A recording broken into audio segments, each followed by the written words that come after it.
And then a guy says, "Does anybody know whose phone this is?" Define phone. All right.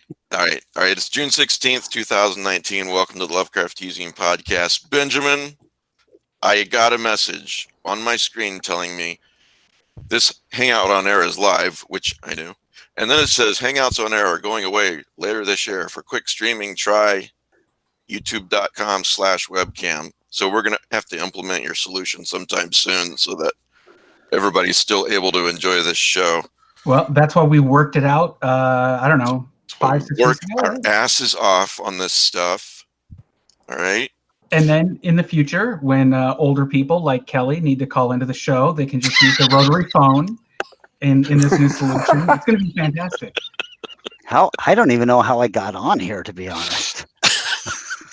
Wait. Can I just ask, Matt, when you hook up, do you still get the dial tone? You're like their Charles Nelson Riley. Just because my email is from AOL, which is really for nostalgia purposes, doesn't mean I use a dial-up modem. Well, I'm really proud of you for using a headset tonight. You sound better. I mean, you're doing great. All right, Cody Goodfellow is our guest on this show today. And why don't we do introductions? I'm Mike Davis. I don't actually know my job title. Let's start with Rick, award-winning Rick Lay. So. Yes, Rick Lay, Hey. winner of the 2018 Hykranian Award from the Robert E. Howard Foundation for Best Printed Essay. Awesome, man. Congrats, seriously. Wow, congratulations. Yes. Thanks. Pete, you're next. Shit. What? Pete Relic. Pete? I'm sober, and he writes books. Let's move on. I write books. My new book is out. Right. Oh my god, my new book is out. Yeah. Oh, I should issue a warning that as 5 minutes before the show started, we've got a serious storm going out there. So if my power goes out, the show is fucked. So hopefully that doesn't happen. So anyway, all right. If that's what's going on, it's not a lack of professionalism. It's because I can't control the weather today. Fingers crossed, but we have an alibi. All right. Why can't you control the weather? Thoughts and prayers on the weather. Matt. My power could go out too. Sorry. Hi, I'm Matt. I am running movie night lately, and we are rocking it. Rocking it. That's right. So every Saturday, check the eZine Facebook page for a link to Rabbit. It goes up there about 8:30 p.m. Central, and the movie starts about 9 Central. Shit, we just lost Cody. What did you say? What happened? What did you do? Me? Yes. I worship the guy. He's a living God, and I prepared sacrifices. All right. He has conquered all media. All right, Kelly. There's nothing worse than sitting at the bar at lunch and looking up from your drink and seeing Cody Goodfellow staring back at you from the screen. Right, asking if you need another drink or more fries. No. Talking about, I don't know, the internet password, and he did a commercial for, what was it? Some Days In, yeah. With the beard, though, right? With the beard, yeah. Yeah. I'm sitting there at the bar, and I was like, is that oh my god, it's Cody Goodfellow looking. It's like. Well, we may or may not be talking to Cody Goodfellow, since he's just. Is that commercial on YouTube? it is. It is. Okay. Yeah. All right, Ben. Sorry, I was trying to find this commercial I'm hearing all about. Ben Handelman. I don't know why I'm here. All right. I'm sorry. It's just. I don't either, but. Frankly, I don't know why you're here either. Yeah. No. I've got about as much reason to be here as Kelly does. Let's be honest. So. No, you have more reason. I did bring my cat wanted to be on camera this time, so he's passed out behind me. I think he got into the whiskey before I did. All right. Well, maybe I jinxed it when I said I might get kicked out because then Kelly got kicked out. You guys can unmute your mics while we're waiting for Kelly because. Oh, wait a minute. There he is. Cody. Did I say Kelly? I meant Cody. Hey, Cody. Yeah. What did you Hey. do? What did you do? It said there's a problem with your connectivity, so I logged out and logged back in. Oh, nice. All right. Maybe hopefully that fixed the problem. Yeah. Let's leave your video on and see what happens. No. Yeah, keep it off. That's better. Most of the people who devour this show are audio. Okay, Cody. Yeah. Assuming someone out there doesn't know you, which I kind of doubt, how would you introduce yourself? What do you do? I mean, besides Days End commercials. I'm the Days End Amish farmer. I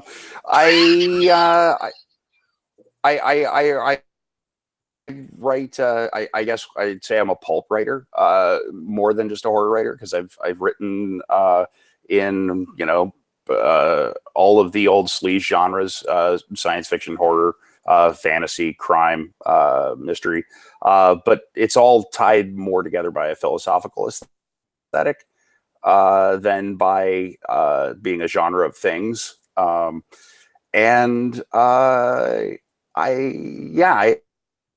like to give people bad news, I guess is the common running thread behind everything that I do. Yeah. All right. I'm going to ask this. And I host the prayer breakfast. There you go. Yeah. I'm going to ask this, and then Kelly's going to take over for a bit. But what's that philosophical aesthetic? Maybe a synopsis of it. It's a, and I like to look at what other people say about the why of what I do more than what I think I'm doing, because I think it's a more honest gauge of what effect I'm having.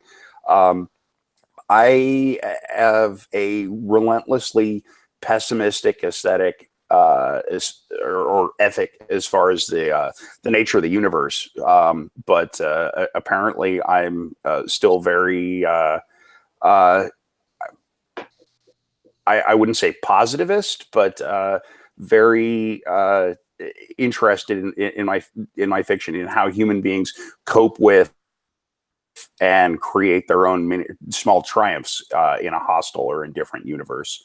And so it's kind of, I like to think of what Lovecraft did in the larger scope of literature as pulp existentialism.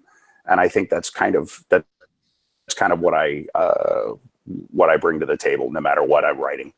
So yeah, I'm a pulp existentialist. Kelly. Yeah, I mean, Cody, this has probably been spoken to. This has probably been spoken about before, but I always love your origin story. The reason I know about you is because I came across, I think John Skip had told me something about this new exciting writer, and I picked up Ravenous Dusk and Radiant Dawn, and I loved them. And then when I got to finally meet you and talk to you about them, you were telling me all about, how that all came about. Can you talk a little bit about that? About how the Radiant Dawn and Ravenous Dusk thing happened? Yeah, I mean and also just why the hell did you self-publish it? Yes, exactly. All of that. The whole self-publishing thing. Okay. Well, when I was coming up as a writer, immediately after college, I proposed and sold a book to Chaosium. It was a guide to San Francisco. I'd thrown some scenario things at them, campaign things, and they were like, well, we're doing these city guides now. So I landed one of those, and then it disappeared into limbo from the day that I handed it in. And I wasn't having any luck selling short stories. And a good friend of mine from college proposed, well, why don't you just write the book that you want to write, and we'll put it out exactly the way that you want to do it, because I was really frustrated and I was contemplating just quitting. And so I wrote Radiant Dawn, which was my first novel and first attempt at a novel, before I'd ever sold any short stories, and it was a ridiculously ambitious book. I full of research and technical detail, multiple plot lines and stuff like that. I was striving to do an epic with my first book, and what I really wanted to do was, to my mind, there weren't any long form Lovecraftian mythos books that really worked, or usually when they did work, it was kind of by cheating, by making it a chain of short stories rather than one overarching narrative. And I wasn't seeing what I felt like were successful larger modern takes on the mythos. And rather than write something that was kind of a pastiche that really tried to capture that sense of what Lovecraft did in the style and the ethos, I wanted to take that horror and use completely modern trappings to tell what would feel like a very current, very modern kind of story, to make that fear fresh again, to make that fear something that didn't feel quaint or anachronistic in our modern world. And to me, that seemed like the best way to repay the inspiration that I'd gotten from the Cthulhu mythos. And so we self-published the book in 2000. And not surprisingly, we couldn't get any reviews. We couldn't get anybody to look at it. Then a couple of reviews started to trickle in like a year and a half after. And they said, we were hesitant to read this because it's self-published and who the fuck even does that? But we read it and it's great. And there's supposed to be a sequel. So where the hell is the sequel? And so we went all in and published Ravenous Dusk, it wanted to be a trilogy. But we decided that was kind of a bridge too far. Ravenous Dusk is almost twice the size of Radiant Dawn. The reason for that is mostly the internet.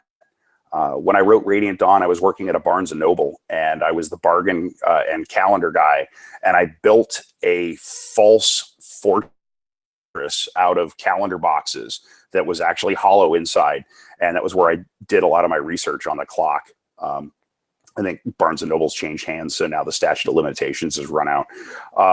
Ravenous Dusk came out around the time that I first had access to the internet, and that's why it has so much more shit going on in it.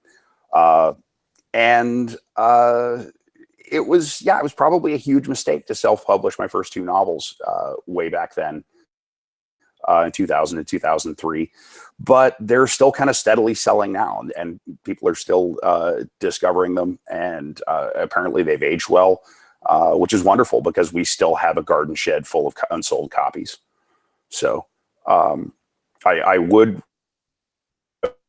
not recommend using your wife at the time as a cover model, because someday she'll become your ex-wife, and it makes every copy awkward. Yeah. But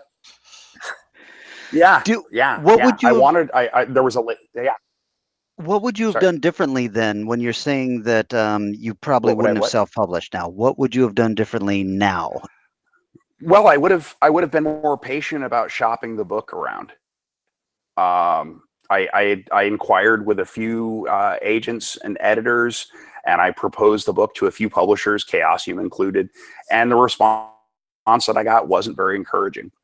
It gave me the sense that either I was totally going about everything the wrong way, or they weren't seeing what I was seeing in this project. And so I went all in and wrote the thing, and we ruthlessly edited it, and we showed it to a lot of editors and media outlets and things like that. And we didn't get the sense that what we'd done was lousy. We just got the sense that what we'd done wasn't worth anybody's time. But the few reviews that we got were really fantastic. If I had to do it all over again, I would have gone in the front door and been more patient about about trying to get the thing through a legitimate publisher. But at the time, around 2000, modern Lovecraftian fiction was a labor of love. It wasn't something that anybody in New York saw any revenue stream in. And it's weird now because, like, I have a friend who's a filmmaker who was pitching some projects to a foreign pre-sale guy. That's the way a lot of things get made now.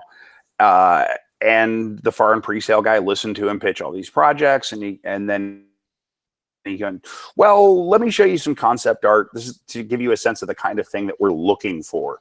And he showed him a couple of pieces of really zazzy concept art of this evil biomechanical thing in Earth orbit, beaming radiation down onto the Earth. And it looked kind of familiar to him, and he asked him, where'd you get these? And he goes, oh, these are pieces of concept art for a something called Ravenous Dusk.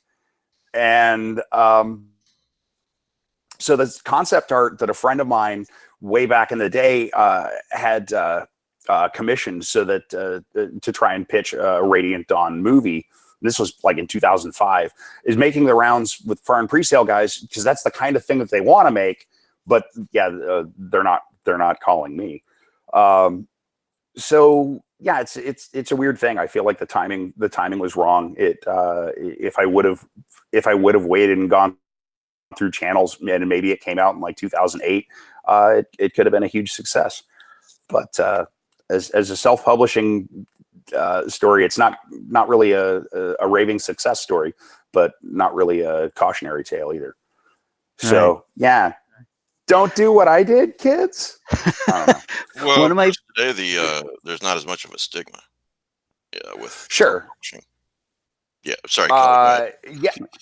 Oh yeah, and at the time that we put out our book, like the Publish America thing was very hot, and so self-publishing was strictly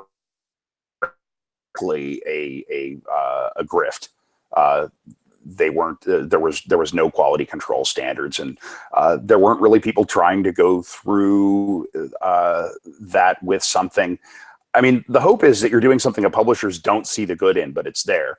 The reality almost universally is yeah, it's something that quite justifiably failed to be worth anybody else's time, and so unless you're trying to flatter the person that wrote it, you'd have no reason to consume it. So it's weird, but these things have, I mean, since then, self and boutique and micro publishing has become a thing, and there are a lot of publishers out there creating things that could stand toe to toe with anything from New York, but they're catering to a very small audience, and they're doing it very well, and they're very intelligent, discerning audiences. The weird fiction community is a larger bubble that envelops a lot of that in the Venn diagram. I mean, you look at somebody like Matthew Bartlett. I don't think anybody would dispute that he's writing as good a short fiction, weird fiction as anybody out there. But he self-published Gateways to Abomination. And I don't think anybody could tell him that was a mistake. And so it's gotten easier to find the audience, but it gets harder every day to broaden that audience, to find people outside of the bubble that might be into what you're doing. Yeah. I could go on for another hour. But, one of my favorite memories was I had picked up the books based on Skip's recommendations, and I fucking loved them. And then I left reviews on Amazon for both of them. And I think that I don't know. 4 stars, Kelly. Why are you so stingy with your love? Right. It was. I left a review that was 4 out of 5 stars, and I then met you at Crypticon and your business partner, Adam. And Adam came up to me and he's like, "You were the guy who left this wonderful review and everything." And I was like, "Yeah, I really love the book." And he said to me, "Would it have killed you to give us 5 stars?" And I was like, shit, I guess it was Adam. And I was like, I guess I thought I was leaving a really good review. You failed. Well, yeah, he's diligent. He earns his $0 an hour billing. I fell in love with both of you that day. Oh, thanks. Well, we fell in love with you at the end of that weekend when you paid our hotel bill. Yeah. Shazam! Yeah, that was cool. Yeah. That? Yeah. Jesus. Yeah, Wow. we were official guests at one of the first, if not the first, Crypticon. Yeah. I think that was number He lived to regret it.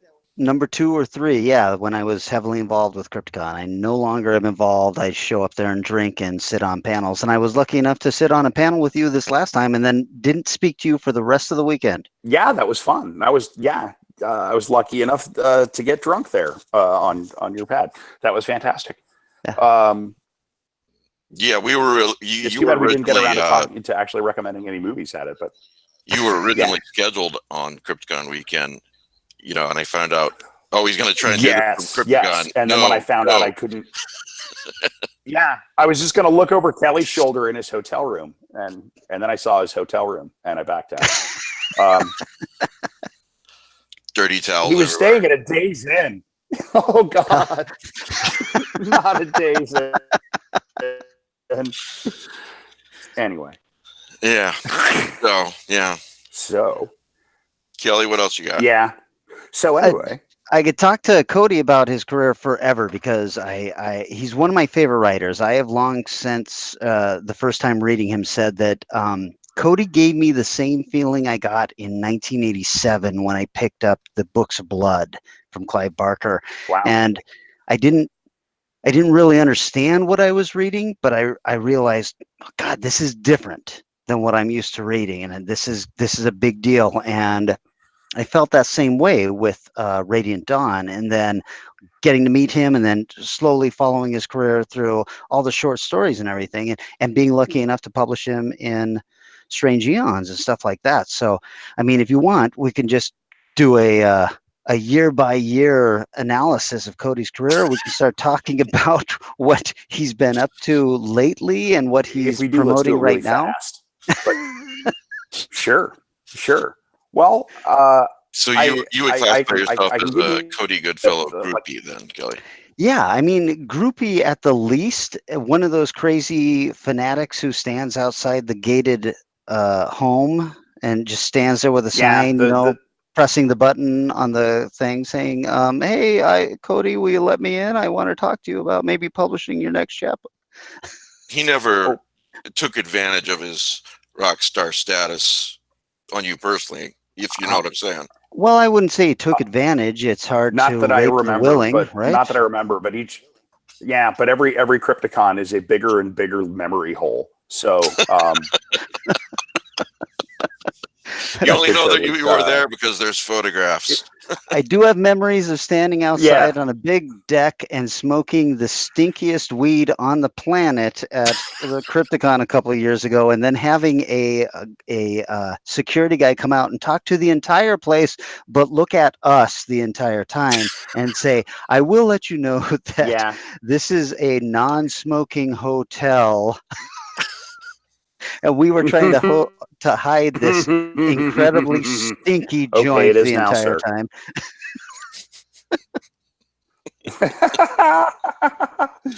Yeah, that was that. Was that the one with the Forbidden Futures room party?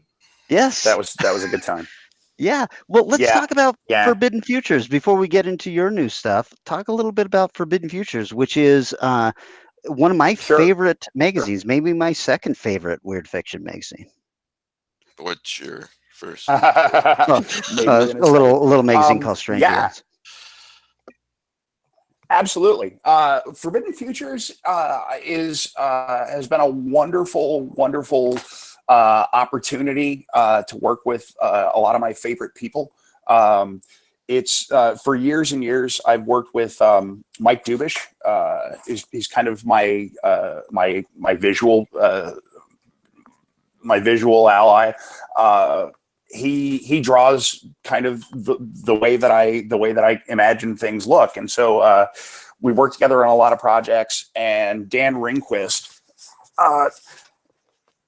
undertook to finance and run this and do all of the scout work running this zine that would feature Mike's art and marry that to new original pulp fiction. And so it's quarterly journal. Each issue features about 10 pieces of flash and short fiction that are written using art prompts, using some of Mike's existing art as art prompts. And each issue is kind of a themed issue. We did a mythos issue. We did a fantasy issue. We did an all ladies issue. We've got another primarily comics driven issue featuring Mike's ongoing series Crypt Kid with a couple of new pieces in it. And then we're working on a retro SF issue.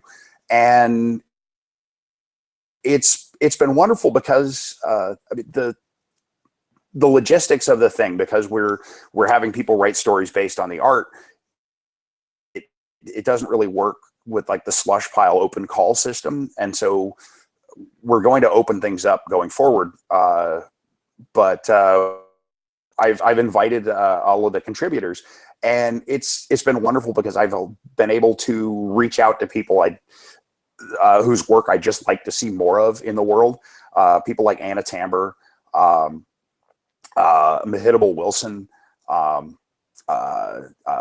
Bart, Jeff Thomas, Christopher Slatsky, and Jessica McHugh. And so each issue, it's fun because I get to present the authors with the kind of challenge that I wish would come across my door. It's a really fun game, and the kind of folks that really respond to it, like Jeff's our champ. He'll go for a walk around the block and come back with a thing, and it's a relatively low output commitment for the folks that are doing it. But then each issue, when we slap this thing together, it blows me away the roster of talent and the kind of wild, more the risk taking that you're seeing in a lot of the stories. And it's what we're trying to do with it is to kind of reclaim pulp, because pulp's this wonderful, fun thing, but it's like polka. You know, it's easy to think if you love polka that anybody who doesn't love polka just hasn't heard the right polka. And it's easy to... I guess I haven't. Easy to lose touch with the realization that this is very much a narrow, rarefied appeal thing, and it's always been kind of a problematic white men's playground. And so we're trying to redefine pulp as being something for everybody, and being the kind of thing that tells dangerous, subversive stories wrapped up in really raw, fun, wild action. And we recognize that it's not going to be for everybody, but we're crazy enough in love with pulp that we just believe if you don't love pulp, you just haven't read the right kind of pulp. And we're trying to do things to make people interested in short stories again. Flash fiction it's really challenging to write because you have to cut off, at least mentally, cut off the lion's share of the story, all of the familiar stuff, all the lead-in stuff, all the character development stuff, and basically give us the exact center of the cheeseburger. And so we try to offer people what I like to call hyper pulp. It's just really condensed. It leaves off all of the cliche familiar shit that you've seen before, and just gives you the moment when it leaps off and becomes its own really indescribable, unique thing. And we're going to keep doing it for as long as it holds up. But the response has been encouraging enough that we're going to keep doing it. We've got 2 more issues coming out. One more thing. We're putting out our first 4 issues are all sold out, and we're doing an omnibus edition with all 4 issues together with a few nifty new things added into it, which will be available after Comic-Con in San Diego next month. And we're hitting a lot of shows. We're going to KillerCon in Austin, and we're going to Necronomicon in Providence, and I think the FanX convention in Salt Lake City in September. So we're trying to leg it around and get it some more visibility. But we're all committed to doing it to make something fun that should exist. for as long and as loudly as it can. All right, a couple things. Uh-huh. First of all, how can people get the magazine? Just forbiddenfutures.net? Is that the way to get it? Yes. You can get. Okay. I placed the Mike. I placed the link on the Facebook page. All right, thank you, Matt. It's also in the live chat if you're watching now or later. I think you did that too as well, Matt. Thank you. I'll just mention real quick that if Cody sounds occasionally a little chopped, it's just I think a low internet speed on his end. But I'm really glad to have you here, man. Third thing I'll say. Thank you. Yeah, I'm sorry. No, it's fine. It's stuff, but in 90% fine. You mentioned flash fiction and short stories a couple minutes ago, and I was looking at an interview that between you and Lou Pendergrast. He was interviewing you. Looks like it was probably an email interview or something like that. And you said something along the lines of you thought the ADD generation would discover short stories, but no, it didn't. I mean, that's what I remember from that. You want to expound on that a bit? Sure. Excellent question. I was fumbling towards that actually just a moment ago. I try.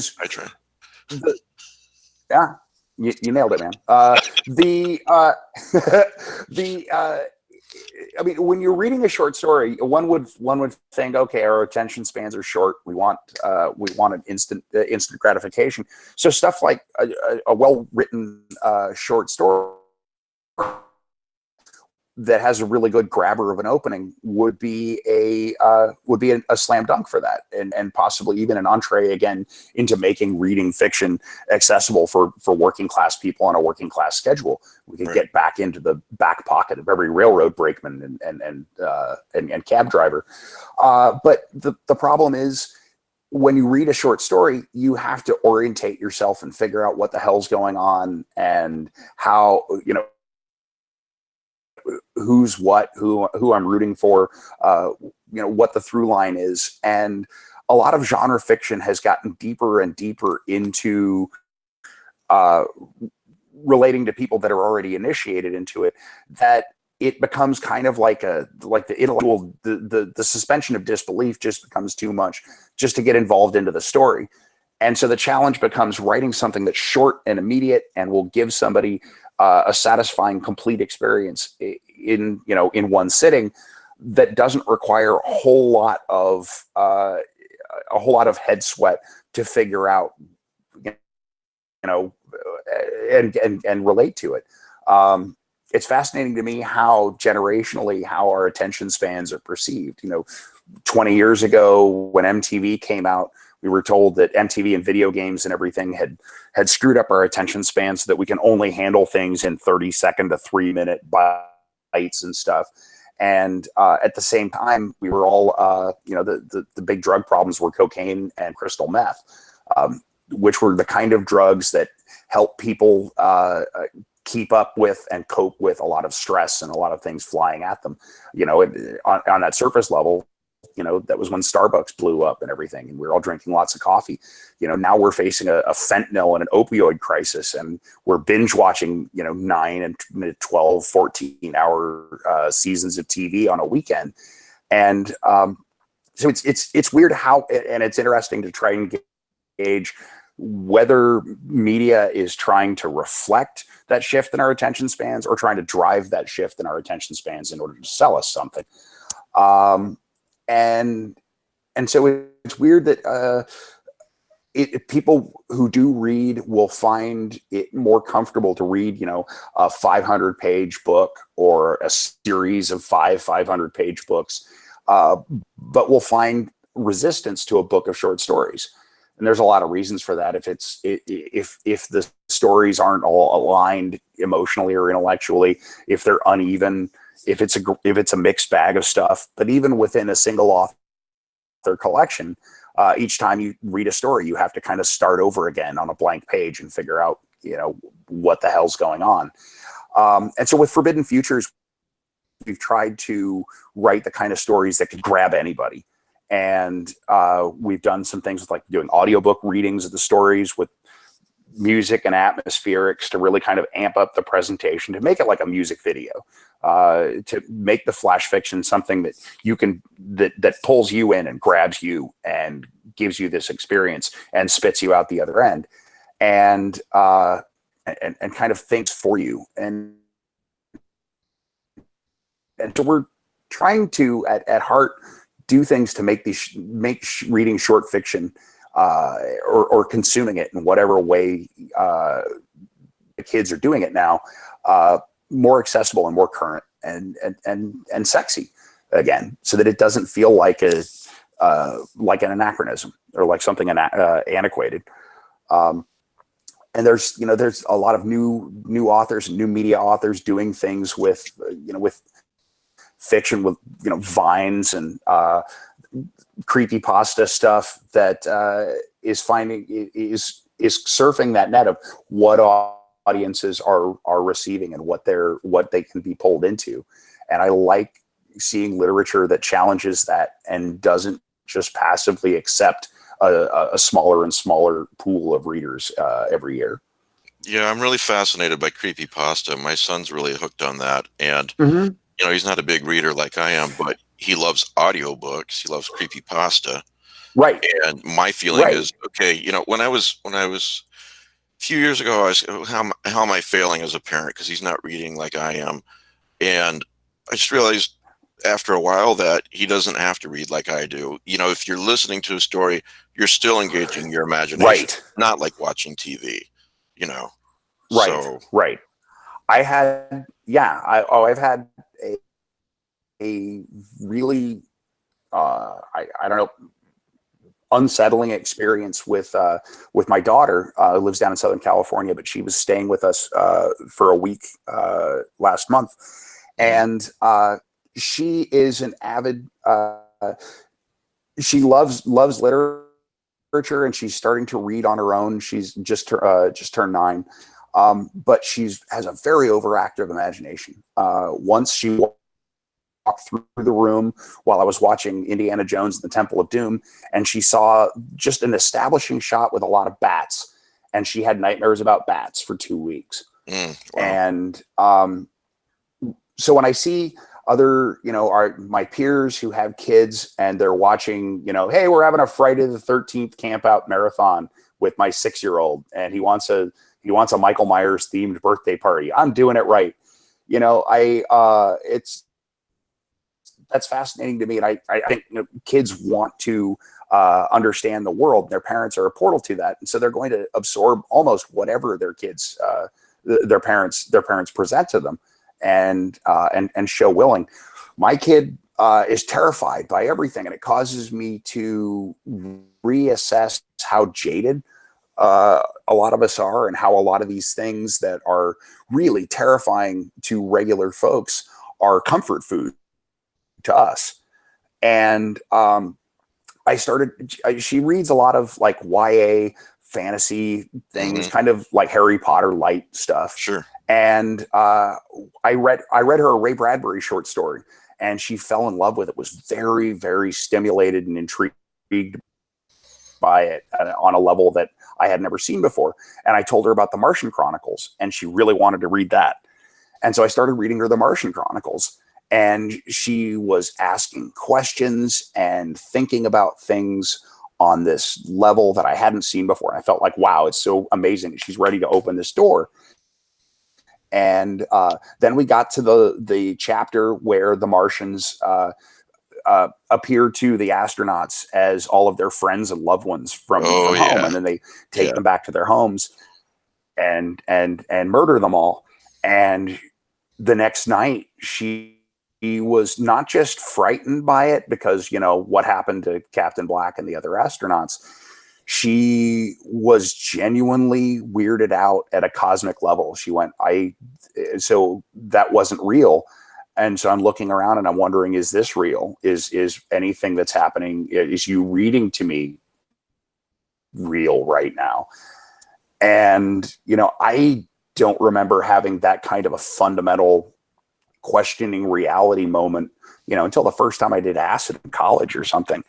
And a Ray Bradbury chapter did that to her, put a zonk on her head to a level that I would had have it in as a kid, childhood. but it was more of a fascination thing. Yeah. You know, what if not, and not Right. not as much a frightening thing.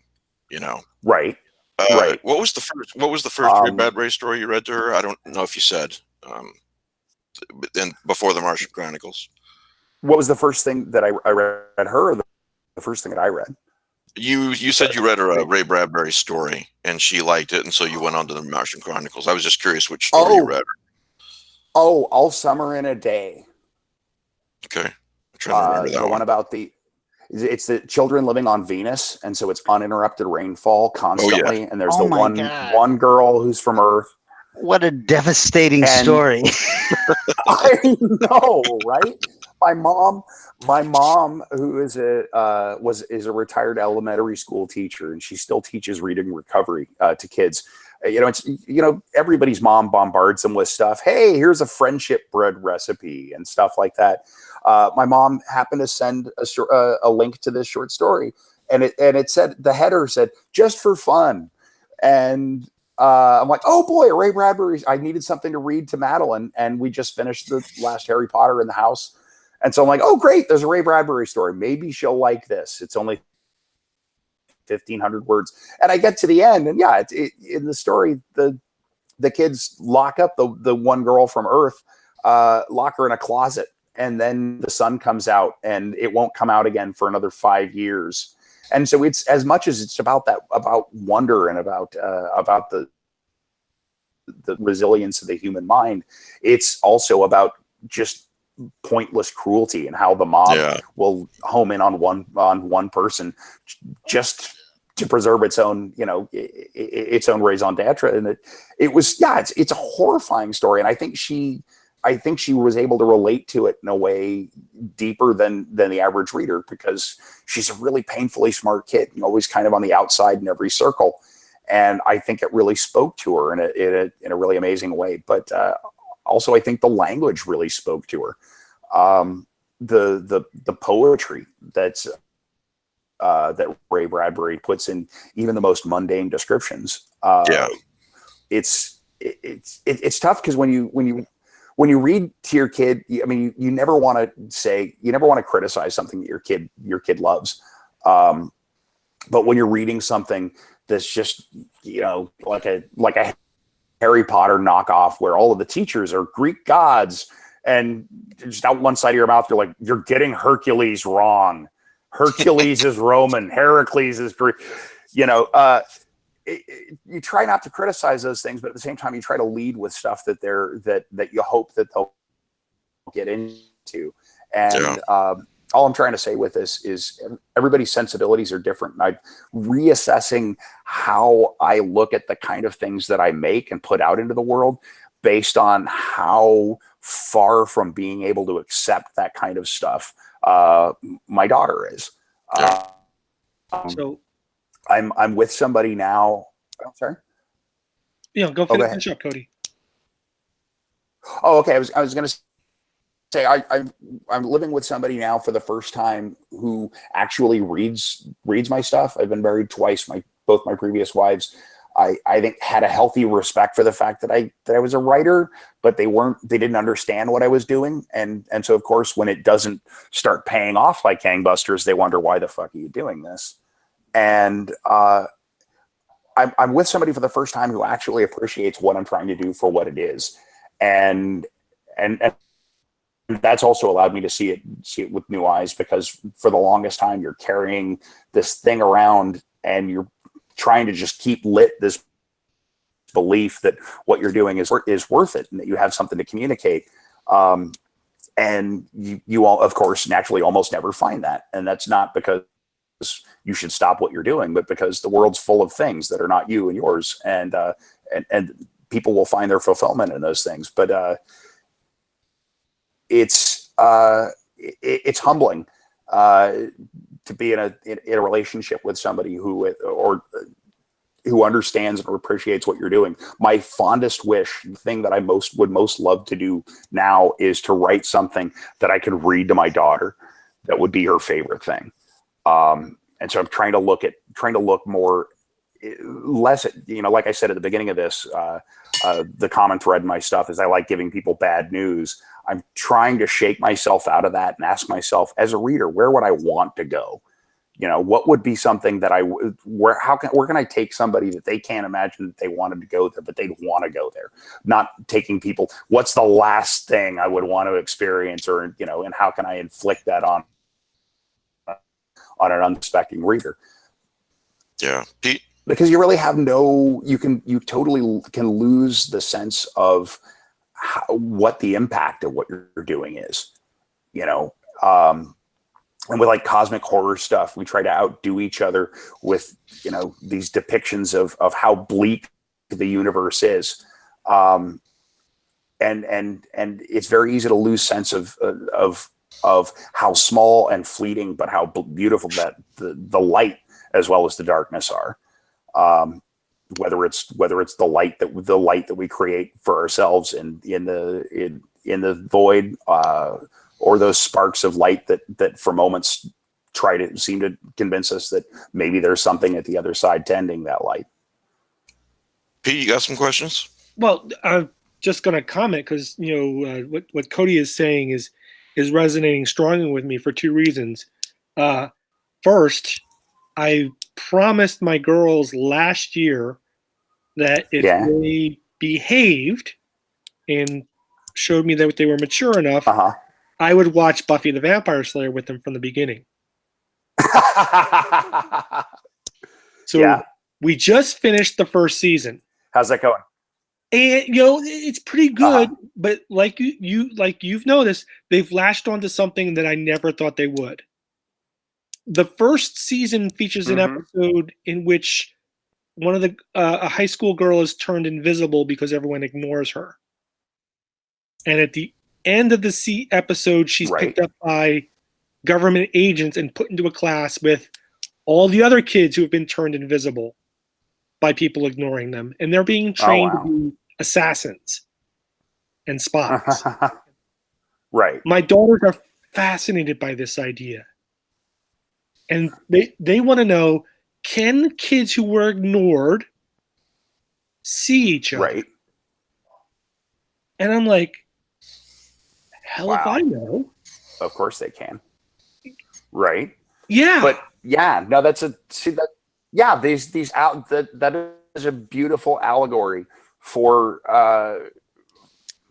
so many of us in that period in our life, in that most turbulent period in our life. And they latch onto this thing, and they're like, do these kids ever come back into the story in their 7 years of Buffy? Yeah. I think that's the only Men in Black scene too in the whole 7 years. Men and mysterious government men come and get her. I don't think that happened again. I'm not trying to spoil it for them, but so like they're fascinated with this idea, and I really want to. Okay, you know what? I'm going to put that aside because I want to work on that. That's an interesting idea. Is in the clique of invisible kids, are there invisible kids? Do invisible kids ignore others? That'd be right. Because it happens. There's the kid, even the cliques that ignore other cliques. So but it's the other thing that's going on is that I've been asked to write a Cthulhu Mythos kid story.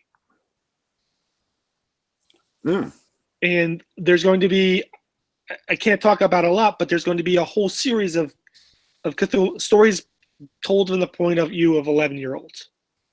So more like a like the Lovecraft middle school thing. Fantastic. Kind of like Gargoyle. It's they're not all together, but they know each other. They're spread out over they're spread out over Lovecraft country. And they have a vague connection. Okay, now I got to ask a question about this because I'm fascinated with the expansion of and rediscovery by kids of genre fiction and horror fiction and horror sci-fi because of the kinds of insight it provides, the kind of metaphors that they pick up on and that resonate for them. The ones that they pick up on, which aren't always the things that, because I look like at the huge, the overwhelming, just the river of like messianic YA dystopia novels where there's this clanky authoritarian government that really is kind of just a hodgepodge of metaphors for how adults abuse kids, but always in those there's one kid that rises up and kicks everybody's ass, and it's like if Winston Smith triumphed in 1984, and it gives people like a false. I wonder about how much those things really resonate with kids, and how much it's just being sold to them. Just like, I mean, you look at the dystopia, the classic dystopia books that we read in high school, things like Brave New World in 1984. They end with the individual getting crushed, with the individual getting sold out, and that's why those stick, because they sting. And so I look at YA stuff, and there's so much dross out there that really is kind of wish fulfillment and flattery for kids. The thing that always drove me nuts about Rowling's Harry Potter books is the real fantasy of what I think kids were encouraged to glom onto, and what I think adults who read those things really glommed onto, wasn't so much the magic that was inherent in every aspect of the school, but the way that every adult paid tribute to Harry Potter and made Harry Potter the center of everything that happened. It's this fantastical world where the adults care about you. And so I look at the things that kids actually catch on to and are terrified of, or that see themselves in, or that see them as metaphors for the way that they live. And on their own scale, they're as terrifying as anything that we consume as cosmic horror. But just doing it in different ways. So yeah, I'd be curious to see what you come up with, Pete. Yeah, I'll start to you when it's about halfway done. I'll send it to you when I get a chance. The funny thing is that we've talked about this before, but Ravenous Dusk and Dawn and Radiant Dawn, they were big influences on me writing Reanimators and the Weird Company. Oh wow. Yeah, I read those and I said, if he could publish this, I could publish something. No. No. I because I didn't know anything about publishing and what was going on. Yeah, that hot tub full of money in the early videos was just rented. Yeah, basically, what I was thinking was that it was a republishing company, and that somebody was actually going to publish modern mythos novels. Right. And you lied to me. Mm-hmm. But no, I read these and I was like, okay, there's people. I bought it. Other people bought it.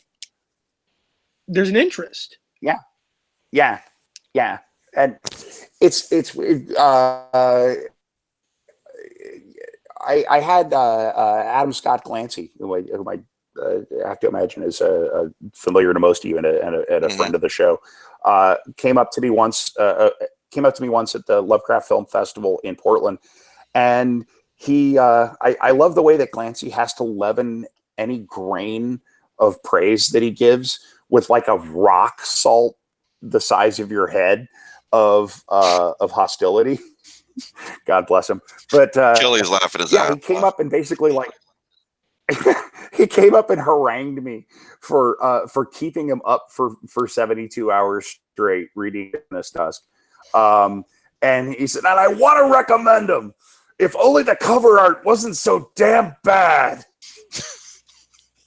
But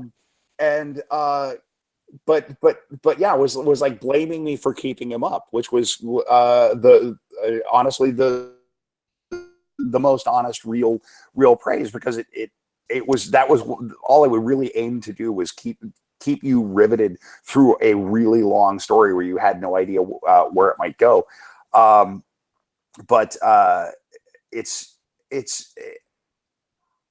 amazing and disheartening at the same time, because the difference between the right person and the wrong person, it's like the lightning and the lightning bug. You can't talk somebody at Comic-Con who's in a superhero t-shirt into digging into something like Radiant Dawn or Ravenous Dusk. Like we worked, Dan and Mike Dubish and I were in the small press pavilion at Comic-Con last year, and we're going to be there again this year. And we were in like this sleepy aisle in the back of a con hall, which is, you know, it's a mile long, and it has its own weather. And people were staggering down through the small press pavilion just because it was a relatively clear aisle and a pathway to the bathroom. And we'd lean across the table and literally hit people over the head with our books and try to get them to buy into what we were doing. And we very quickly realized that you could, you know, buy all of the merch that people were carrying, they were signifying what they were into. And we realized, you know, if you're DC superhero people, we have maybe a 1% chance of getting you to even hear our pitch. Because what they're signifying is they have a certain positivist, very humanist, almost Manichean view of the universe. And so, yeah, cosmic horror and pulp stuff with monsters on it, and cranky 20-year-old Photoshop probably isn't going to be their thing. If they're carrying any Warren merchandise or anything with even a hint or a scintilla of a tentacle on it, we've got you. Exactly reversed proportion. And it's almost like finding a fellow American in a weird, nameless, hostile country. These folks would instantly recognize what we were doing and think, holy crap, thank goodness somebody's doing that. And so it's finding your people, finding people that are that recognize what you're doing, and they're few and far between. But you find that you recognize or remember why you were doing this, because you recognize I was doing this for this hypothetical person. I find that when they put me next to the bootleg DVD seller. Those people, is that a good? It worked for me. Right. Because those people are buying old films that are pulpy, and not a lot of people are interested in, because there's not a legal market out there for it. But they like that stuff. And then they sort of underground cinema works with the underground pulpy books. So yeah. Yes. It's been a few years since I was forced to go to Comic-Con. I used to work for a cable channel called G4, which boy. Yeah. And so I started going to Comic-Con back in, I think it was 2004. I was in the Marine Corps at the time. It was a short drive. I had my tonsils taken out, so I had free vacation for it. It was the first year they sold out. And within 2 years, they were selling out the following year at the convention. And so I got to sort of see that evolution from, hey, you can buy comic books at Comic-Con, to now the point where even the largest comic book store in the country doesn't have a booth at Comic-Con because they were losing $20,000 every time they would go. So I'm kind of curious, so one thing I noticed, I remember when Twilight had a big panel in Hall H, and you had all these angry Star Wars fans, I think it was, because the Twilight panel was later in the day. And so for those of you that don't know, at Comic-Con, there's this big hall called Hall H, which is where all the major productions would do their trailers, and they'd have all the cast come out on stage. But what people would do is they would camp out the night before in line, literally sleep on the ground in San Diego, get up, no shower, may have peed on themselves, you don't know, and go into Hall H for the first panel, whether it's My Little Pony or Halloween or anything. They don't care, even if they were there for the last panel of the day. So in this case, it's Twilight. So you had a bunch of very unwashed 13-year-old girls, very excited with their parents, and they all file into Hall H. Well, anyone that wanted to see, I don't remember, Iron Man 2 or whatever the other panels were furious because these people, these girls were taking up their spots, right? As though like being a mega Twilight fan was more insulting than being, the guy in a Chewbacca suit wandering around at 110 degrees weather. And I just remember like going onto the floor because I had to get to G-Force booth, which unfortunately was sort of centrally located and a nightmare. And just seeing just these huge crowds of people that I don't know that they were there really even there for genre stuff so much anymore at that point, but it was much more about it was an identity thing, I guess. Like, hey, I'm a big fan of, I don't know, Star Wars or Twilight, and they would dress up as this. I remember a guy, I think was covered in glitter because of Twilight, and it was hysterical. But then they're just literally going to every booth just to grab free stuff so they could sell it on eBay to try to pay for their trip. And I'm shocked that you're able to move any product at this place, because I remember, in 2005, I totally could see it. And, the last time I was there, I want to say was maybe 2012, 2011. And I can't even imagine trying to do that. Well, the thing is, it's such a, it's a city of conventions, and within Comic-Con, once you get through all of the ant farm out in front, if you love comics, you can still go to comics panels where Gary Gianni and Mike Mignola and Jeff Darrow are just shooting the shit, and you can ask them questions and stuff like that. If you're not interested in the media stuff, you can bypass that and do your thing. For a lot of years, I would come to Comic-Con. I've gone, I think this will be my 23rd consecutive year.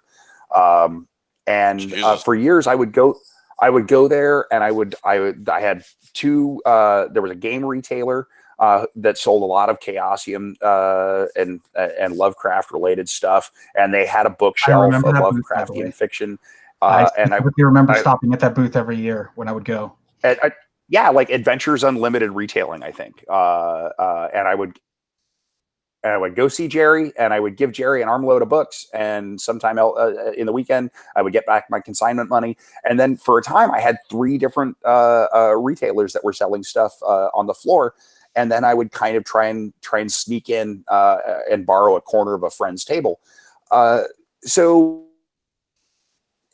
for me, the funny thing about the Twilight thing, because I remember a lot of frustration and hostility on the part of nerds, but it was weird seeing a lot of Twilight fans come in. I remember so many wearing these shirts that said, "I don't like comics, I'm just here for Twilight." And somebody was selling these shirts, and they sold a lot of them. And a lot of the cranky ladies were wearing these shirts, and I was amongst the people that were just excited to see more and different people showing up there, because whoever they are and whatever it is that they're into, their enthusiasm and their love for the thing, I thought was only going to add to the room. And so it was weird to see people that were wearing shirts that were disparaging the thing, just going, "I'm just here for this one thing." And it's like, "Hey, welcome to our party. Hope you'll stay." But for me, when Comic-Con went to hell was, I think about 12, 13 years ago, when the first Ghost Rider movie was coming out, and ProReg, you'd show up on Wednesday on preview night, and you'd go through a line, and you'd get your bag and your badge, and it usually took about 5-10 minutes. This one year, the line went half the length of the hall, and it took about 3 hours. And there was a guy right in front of me who was on his phone constantly, and he was irate. He was yelling the same story at everybody on his speed dial list about how he was being disrespected, and this line is ridiculous. And he was the guy, the artist who did the flames on the front wheel of Ghost Rider's motorcycle. Not that loser who did the back wheel, but the front wheel. And he understand why he had to wait in line with all of these loser comic book being artists. disrespected. And I do remember of the thing, and I remember being therefore for that film. Cody, do you get like a special pen when you hit 25 years? Do like Alcoholics Anonymous token? considering 5 years of in sobriety pin. Considering how Comic-Con treated Mile High Comics, who had been there since the very beginning, I'm guessing at 25 years, they just stopped selling you a ticket. Yeah. You can take this year off.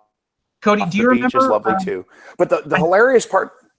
I was just going to ask, do you remember? I think it was the year after Twilight first showed up that someone getting stabbed in the neck in the line for Hall H, because they said they weren't actually so. G4 had our production trucks right next to where this line would go through, because Hall H is actually kind of outside the convention hall to the side of it. And there was this huge line. And so I don't remember. It was one of the Marvel movies. It was, I think, Green Lantern. Who knows? And someone was in line, and they asked the person in front of them what they were in, if they were excited about the panel. And the person in front of them admitted that they were actually going for the next panel. And someone literally took a pen and stabbed that person in the neck. Oh, yeah.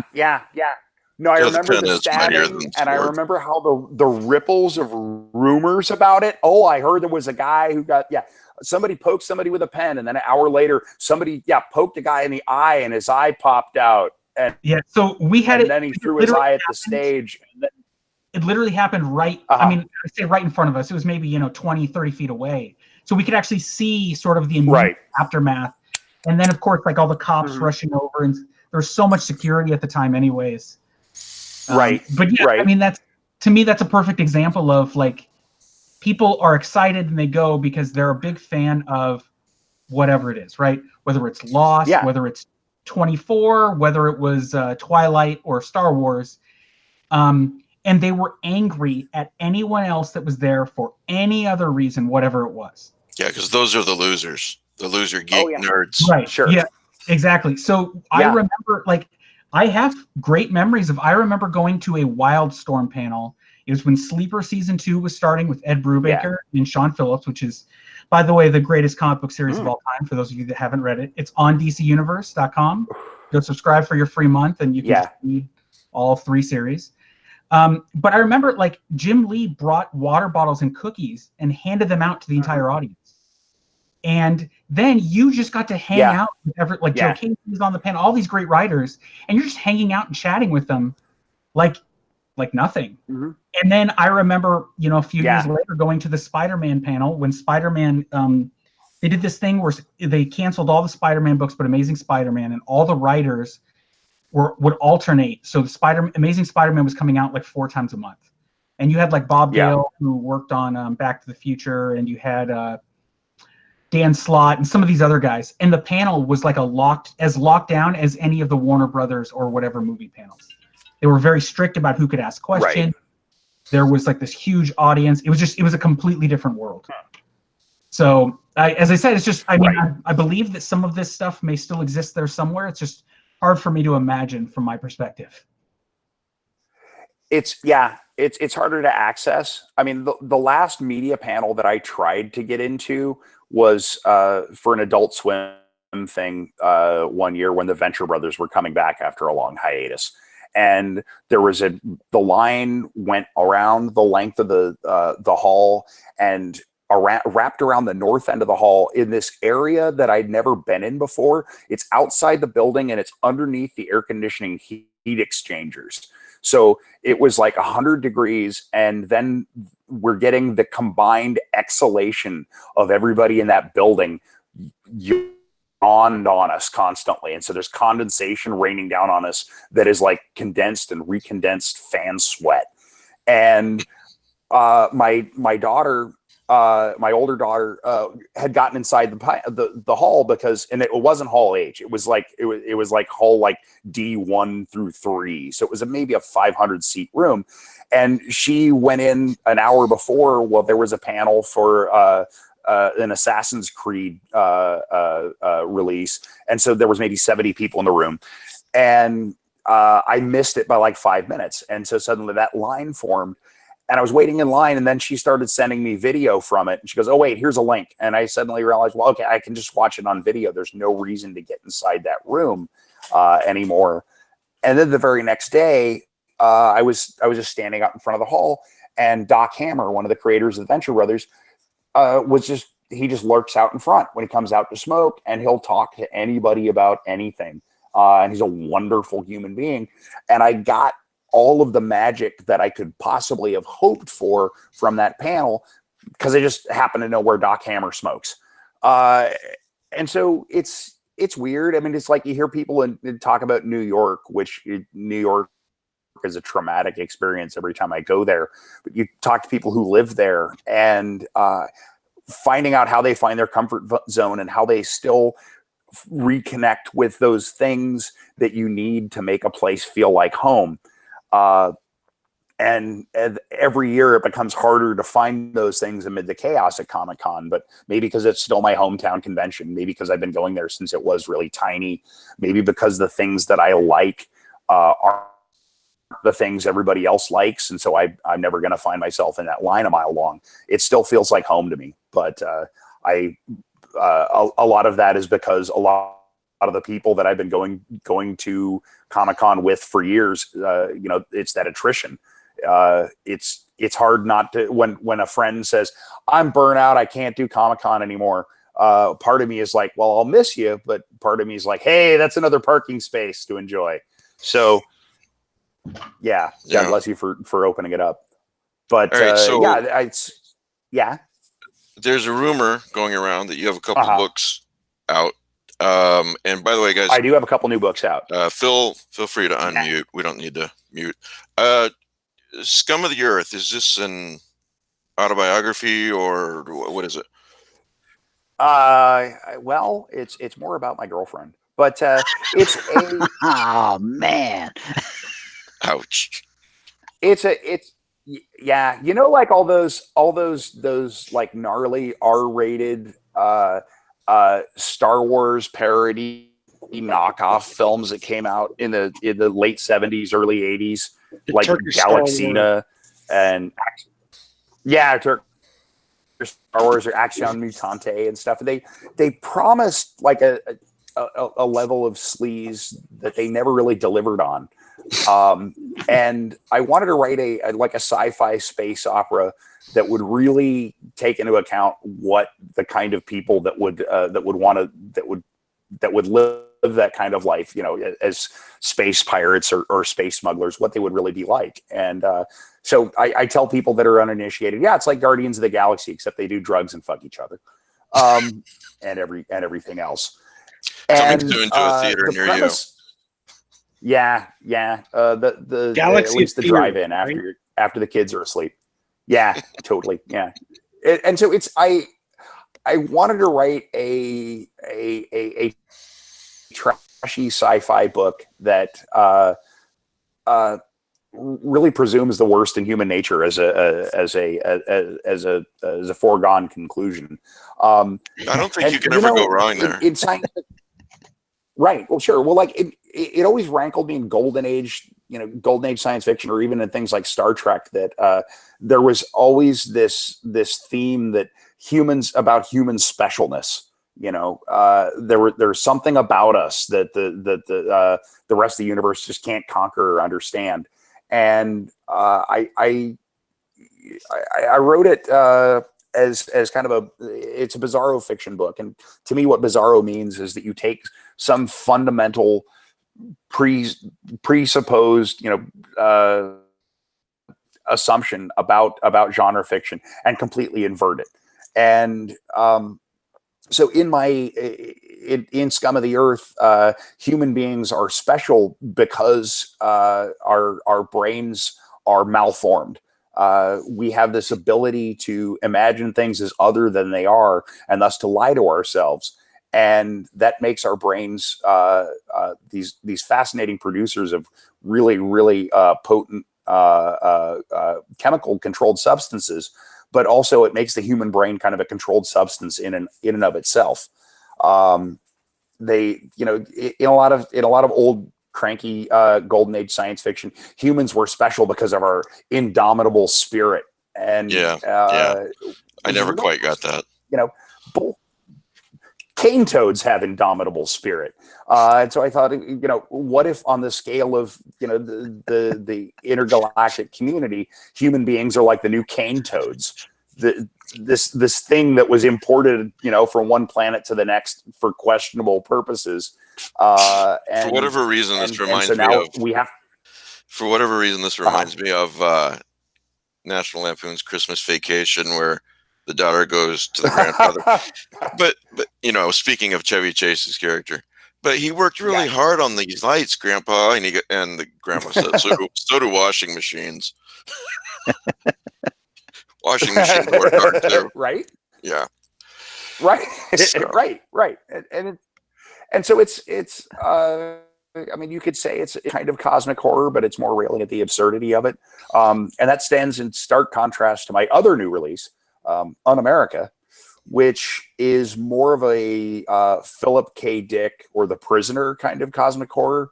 And Un-America is about a corporate-run concentration camp on the U.S.-Mexico border, where everything is free for the people that are conscripts in it, but it's all experimental. And so they test new food additives and drugs and unsafe cars and artificial organs and things like that. But for the people that pass into it, whether they're immigrants or whether they're people that have dropped out of the bottom of the system or people in debt, it's America with the training wheels off.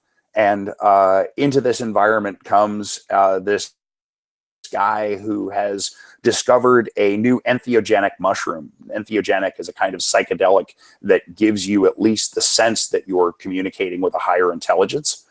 And so when he attempts to try to test market this drug inside Un-America, because he believes that this is a touchstone that will trigger a new a new evolution in human consciousness. Meanwhile, down the street, there is a born-again evangelical abortionist who has believes that he's communicating with angels and has the power to heal the sick and raise the dead, and is going to initiate a new Old Testament blood and fire gospel. And so it's kind of a variation on the classic evil comes to a small town trope that you're familiar with in horror novels. But it's about how at crucial stages in our history, we look for new models and new metaphors, new ways of understanding the universe. And so this new form of spirituality and this new old form of religion are both vying in this open arena to help us understand and help us survive terminal capitalism. Because whatever you think about politics or the economy, or climate change or peak oil, it's clear that a new model is necessary, and we're running to past the point where there's a middle class that can contribute to and keep up this illusion of infinite plenty. And so it's about how America's ultimate, like humans do, we like to analyze ourselves as Americans and what it is that makes us special. And really, I think the thing that sets Americans apart from every other country is the depth of our belief in our own specialness. And I gotta agree with that 100%. Yeah. I like to write. Thank you. I like to write things. I like to write fantasy or horror fiction that, rather than proceeding along, taking like Devils or even the Cthulhu mythos, where there's a preset antagonist. I like to look at mundane things that are so freighted with fear and wonder and need that these mundane things acquire supernatural power or mana. That we can weaponize our own belief. And so in it, you can look at it as a cosmic horror story where this guy is tripping on mushrooms, and then this being that may or may not be God, or maybe the incarnation of the drug itself, or maybe just a delusion in your mind, starts telling you what to do with that drug. It's cosmic horror in the sense that our reality becomes plastic because of our looking at it. That we can change things and invest things with supernatural energies because of our belief. There's There's a great book called nonfiction book called Society Without God. I can't remember the author right now. It was written, I don't know, maybe about 10 years ago. Now the initial premise of the book was that to challenge this assumption that any society where there was a lot of atheists or non-religious people would turn into this, hell on earth. And, he showed quite the reverse, the two prime examples being Denmark and Sweden, very high degrees of atheism and so forth. But then he gets into more than the God thing. He gets into none of the book is angry. It's just saying, I went to Denmark and Sweden and this is what I found. And Denmark and Sweden consistently on the happiness index are just right up at the top, and he'll say things like how contented the people are. They don't ever have to really worry about anything. They don't have to worry about healthcare. They don't have to worry about higher education. He said he was in this one city. I think he said it was about 100,000 people, and it was 31 days before he saw a cop. But yet, there's very low crime there. And these are countries that actually are number one on the earth. And so it's continually fascinating to me, since you brought all this up, how Americans, they believe they're number one, but when you stop to analyze it, there's no reason to believe that.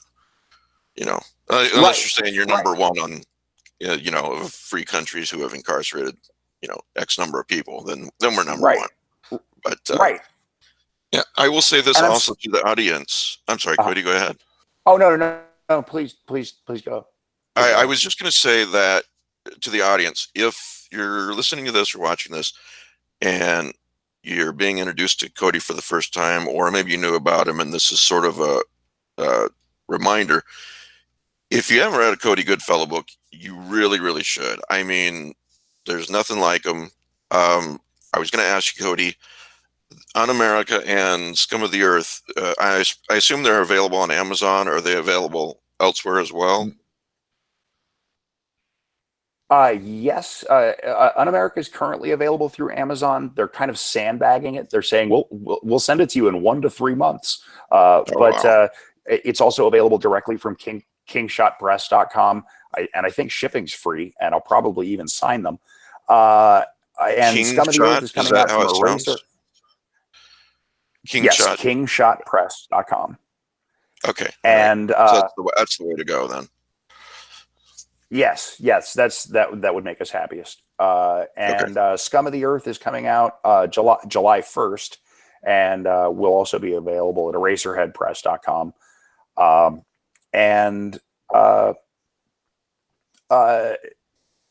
Wait, I'm just freezing up on the on where to get those things. That's fine. Yeah, we'll Google it. It's all right, Kelly. I think you Kelly can go to CodyGoodfellow.com too. Well, CodyGoodfellow.com. Which yes, which is flourishing thanks to the foresight and dedication of one Mike Davis. Oh, thank you. Yeah. No, you staked our claim, so we're able to set that up. Thanks for saying that. Appreciate that, man. I've done that for, I don't know, 6 or 8 authors, and then they, finally decided to get a website, I don't want their name to be taken. So that's incredibly public spirited of you, and I really appreciate it, man. Sure, I'm glad it worked out. This guy really cares, folks. Kelly, Matt, Pete, Rick, whoever, Ben. Well, I mean, is this a double length? We're doing a 4-hour episode, right? Because I could go into. I could go into the weeds on this. Right. I don't have enough vodka to go for. All right. Well, I've got enough vodka for 4 hours. So, Cody, I hope you've settled in. I want to talk a little bit about your. We have a lot of mutual friends in common, but one of them is Frank Woodward. And you, Frankenstein. yes, Frank is a filmmaker, and he also helped you guys when you were doing the Lovecraft Film Festival in San Pedro. But he also did a short film that plays off my very favorite film, Jaws, called Quint in 58. Oh, yeah. Can you talk a little bit about that? Is that your favorite film? I've never heard that before.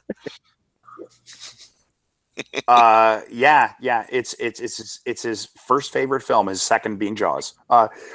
Quentin 58 was this hilarious little project that Jack Bennett and Frank Woodward conceived together, and it's basically it riffs on Robert Shaw's story about the Indianapolis, basically, but it's a legendary speech, and it's kind of the emotional dark heart of the whole film. And John Milius was famously brought in to script doctor that speech, and it's so devastatingly beautifully delivered that you have to figure this isn't the first time Quint has delivered this speech.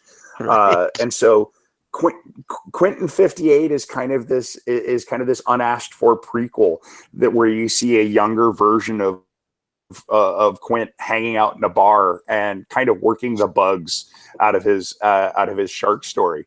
And Frank asked me to be a sort of a fly on the wall in the story, and I spoiled too much already. You can find it on YouTube. But I get the last word in on the story, and there's actually a reel of outtakes of just stupid other stuff that they had me yell at him as he's telling the story. And so it's Cody's non sequiturs or something from Quentin 58. But it was a fun little project. That was one of the first acting things that I'd done. And then shortly after that, I got a SAG card, and I started doing a lot of background roles and some music video stuff. Jack Bennett also directed the Anthrax video that I'm in. Yeah, I wanted to talk a little bit Blood about Eagle that. Wings. Yeah, I wanted to talk a little bit about that too. And you've got an acting career on top of everything. I kind of had an acting career. It's pretty much over. Here's a weird thing. I mean, I don't want to go too much into my weird, sad personal shit, but I ended up growing a beard. And right around the time that my wife laid down the law and said I need to shave off the beard, I started getting asked to be in films because I look like a terrible old man. And so I started, I had a burgeoning acting career. I went and signed up with Central Casting, and I was in a bunch of short films and TV shows and videos and things throughout 2016. And I was kind of doing it to try to adapt and find a way to live in Los Angeles and to do something that my wife and I she could relate to, because my writing didn't seem to make any sense for her. She didn't understand why I would dedicate my life to writing things that only 400 people would care about. And I found when I was acting that I really loved it compared to writing, because, when you write, you put all of yourself into this thing, and then you jettison it and send it off to a stranger, and in hopes that stranger will agree to buy that thing.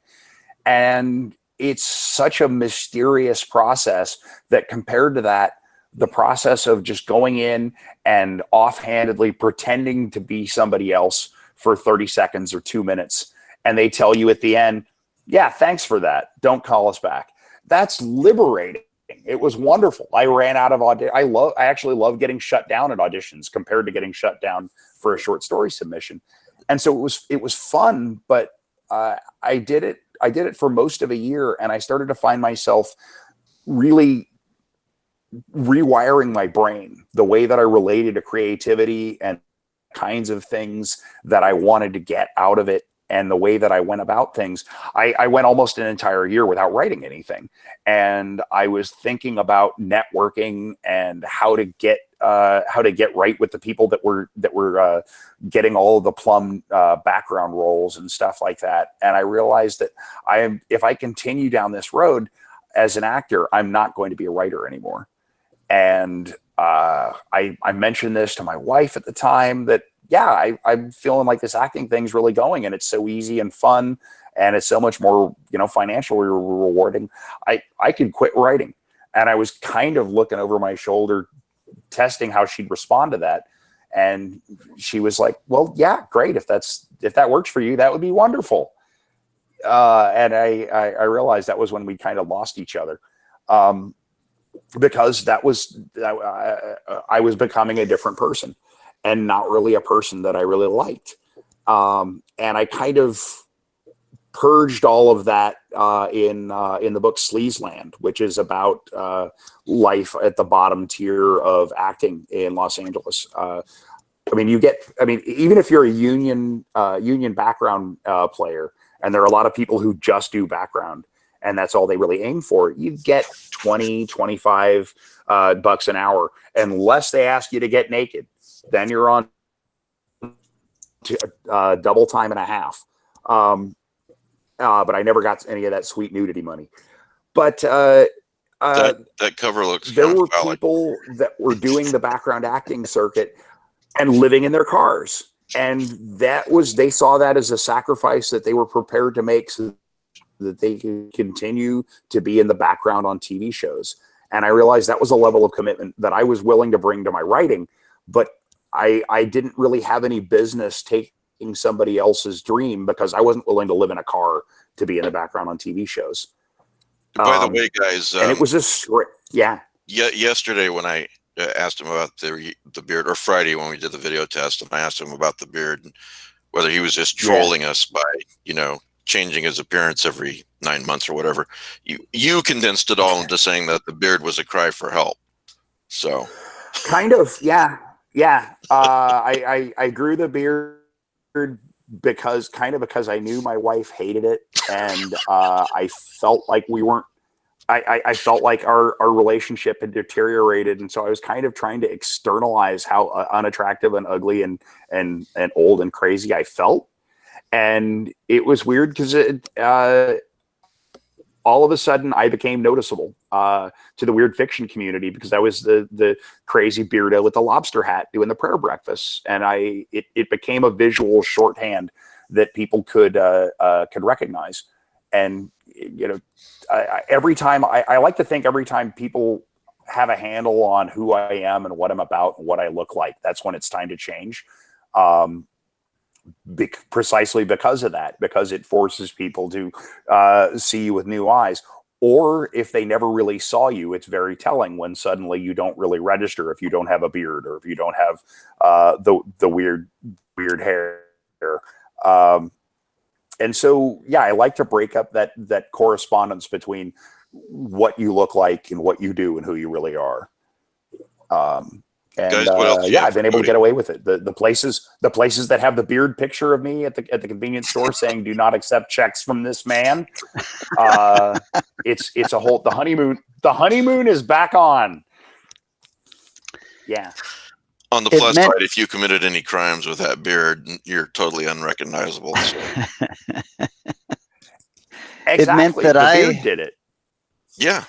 It meant that I had to stop taking pictures with homeless people and taking Cody Goodfellow, and then I just started taking Alan Moore for all those pictures. Right. But I still, whenever Vermin Supreme goes on Meet the Press, I get tagged a lot, and I'm more than my sad, miserable beard, you guys. Well, and yet I'm also less. But it's weird. I need to get a new visual trademark. I can see a book in this. Maybe how Leonard Nimoy wrote, 40 years ago or whatever. He wrote a book called "I Am Not Spock." You could write a book called "I Am Not the Beard." But wait, you forget. Sure. Well, or it's years like that later. Ray Bradbury story, Yes. the most boring man in the world. You know, and how he ends up turning himself up to try to become the most interesting man in the world. Loses sight. It was about being boring, man. Oh well. All right, what other questions we have for Cody? I've got one. All right. He wrote a story for Heroes of Red Hook called Hungry Yes. And he equated the Wendigo with a Chinese legend about, I think they call the Yaguai, the hungry ghosts. Right. Could you go into how you came across this legitimate Chinese legend? The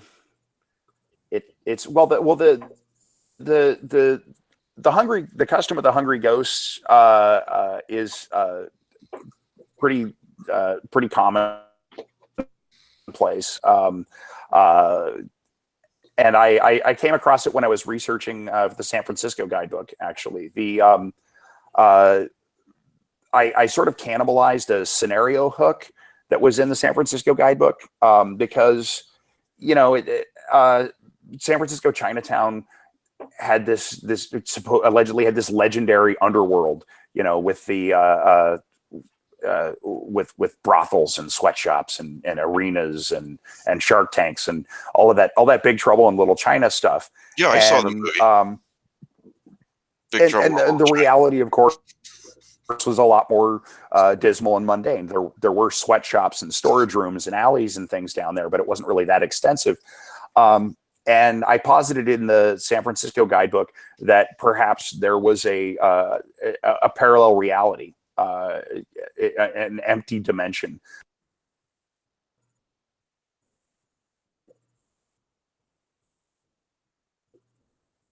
What did you do? You just muted Kelly, or you muted Cody. Kelly, you muted Kelly. I mean, you muted Cody. Yeah, Kelly muted Cody. How do you have that kind of control anyway? Cody, if you're still with us, hit your unmute button. Kelly, what did you do? What did you do? There we go. Does Kelly even know what he did? I don't think he does. Am I back? You're back. Kelly's got a lot to answer for. I think he tried to unmute himself and he muted Cody. Because he seems to be talking and laughing. Right. Yeah. Ooh, there's an eject button. Look at that. Yeah, it looks like one of those. I gotta go, you guys. You have Cody telling us this fascinating story about San Francisco. Yeah, and then Kelly mutes him. I don't like the way this is going. Revealed too much. They were talking about parallel reality. But I've had a little bit to drink, you guys. So parallel reality. I thought at least one person would have laughed at my Big Trouble in Little China joke, but no. Fuck all. Not how that funny. Yeah, go on, Cody. Oh God. Okay, so I was positing that there was this other side where Chinatown had a lot of industrious and black market and gray market activities going on that was cut off after the earthquake, and positing that the workers that were trapped on this other side because of the extraordinary extracosmic radiations and the stresses of existing in that other world. They adapted to it, and they became what we recognize in the Cthulhu Mythos canon as dimensional shamblers. Because dimensional shamblers they're one of those things that they're familiar from the game, but there were kind of a cipher in the story in which they first appeared, and there's not really a who or what or a where or a when or a why, and yet they're these very outre things, and yet they appear sort of humanoid. And so I posited that the hungry ghosts in the story are really just people that were trapped on the other side and adapted to it and become these otherworldly things. And so yeah, not necessarily canon as an explanation for dimensional shamblers, but dimensional shamblers are just lost Chinatown sweatshop workers trying to find our way home. All right. Mhm. So go ahead, Rick. I'm sorry. Okay, one other question. Sure. Some years ago, you and I were supposed to be in an anthology, always peed on gaslight ghosts or gaslight ghouls or something. Oh, Gaslight Ghouls. Yeah. Did you ever get that? And then it got canceled, and a lot of us went different ways. You were running a and then worse than canceled. Yeah. The less said about that, the better. we didn't know what that was. Yeah. Did you ever get that Panama story published? No, I'm still trying to find a market for my Phantomos story. You'd think Phantomos would be hotter, but I don't know. I mean, are you still in that book, or did you pull out? I pulled out. I got published by Black Coat Press. Yeah, I know Pete walked. Yeah. Uh-huh. I feel very good about walking. Right. But I don't know. That's one of those things. It's one of those crippled trunk stories because the appeal of it was always going to be very narrow. I don't know how many people, even that are fans of obscure old pulp fiction, are fans of Phantomos. But I wrote a Phantomos story where Phantomos has assumed control of San Quentin prison and is using it as a criminal lending library, where basically you can hire guys for a job, and they'll get the convicts released from prison to do the job, and then pull them back in. And it was a fun opportunity, but it's weird when there's an open call for an anthology and it's a very particular kind of thing. And so, of course, 90% of the submissions aren't going to make it. And so long before that anthology comes out, the also-rans have already kind of beaten any anticipation or eagerness for the actual book itself out of the market.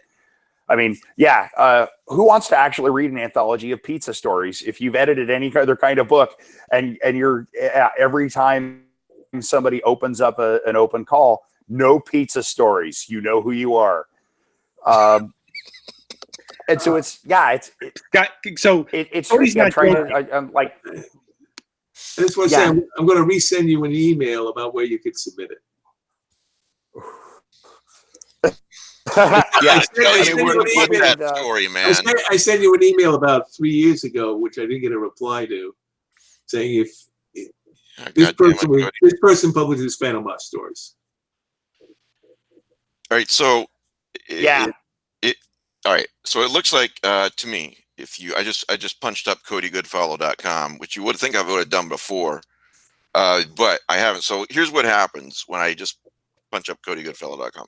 First thing that happens is I see the Stephen King blurb. Cody Goodfellow knows how to chill your blood, and then it waits 3/4 of a second, and then there's this huge Cody Goodfellow face, and I was literally like, and I was like, whatever you do, don't go to CodyGoodfellow.com for the first time at 3 a.m. or whatever, because it's going to freak you out. But if you scroll down, if you get past that, then it looks like you can access your book, Scum of the Earth, Un-America, Sleazeland, other things that you've done. So it looks like it's a good jumping off point for you in general, basically. Yes, it has the short couple of. It has some of my acting appearances. It has couple of short films that I wrote. You can see Stay at Home Dad through there, and Clown Town, An Honest Mistake. Dan Ringquist is the webster, and he's aggregated pretty much every stain I've left on the world. Is all there, and they're stubborn. They're stronger than dirt, I'll tell you.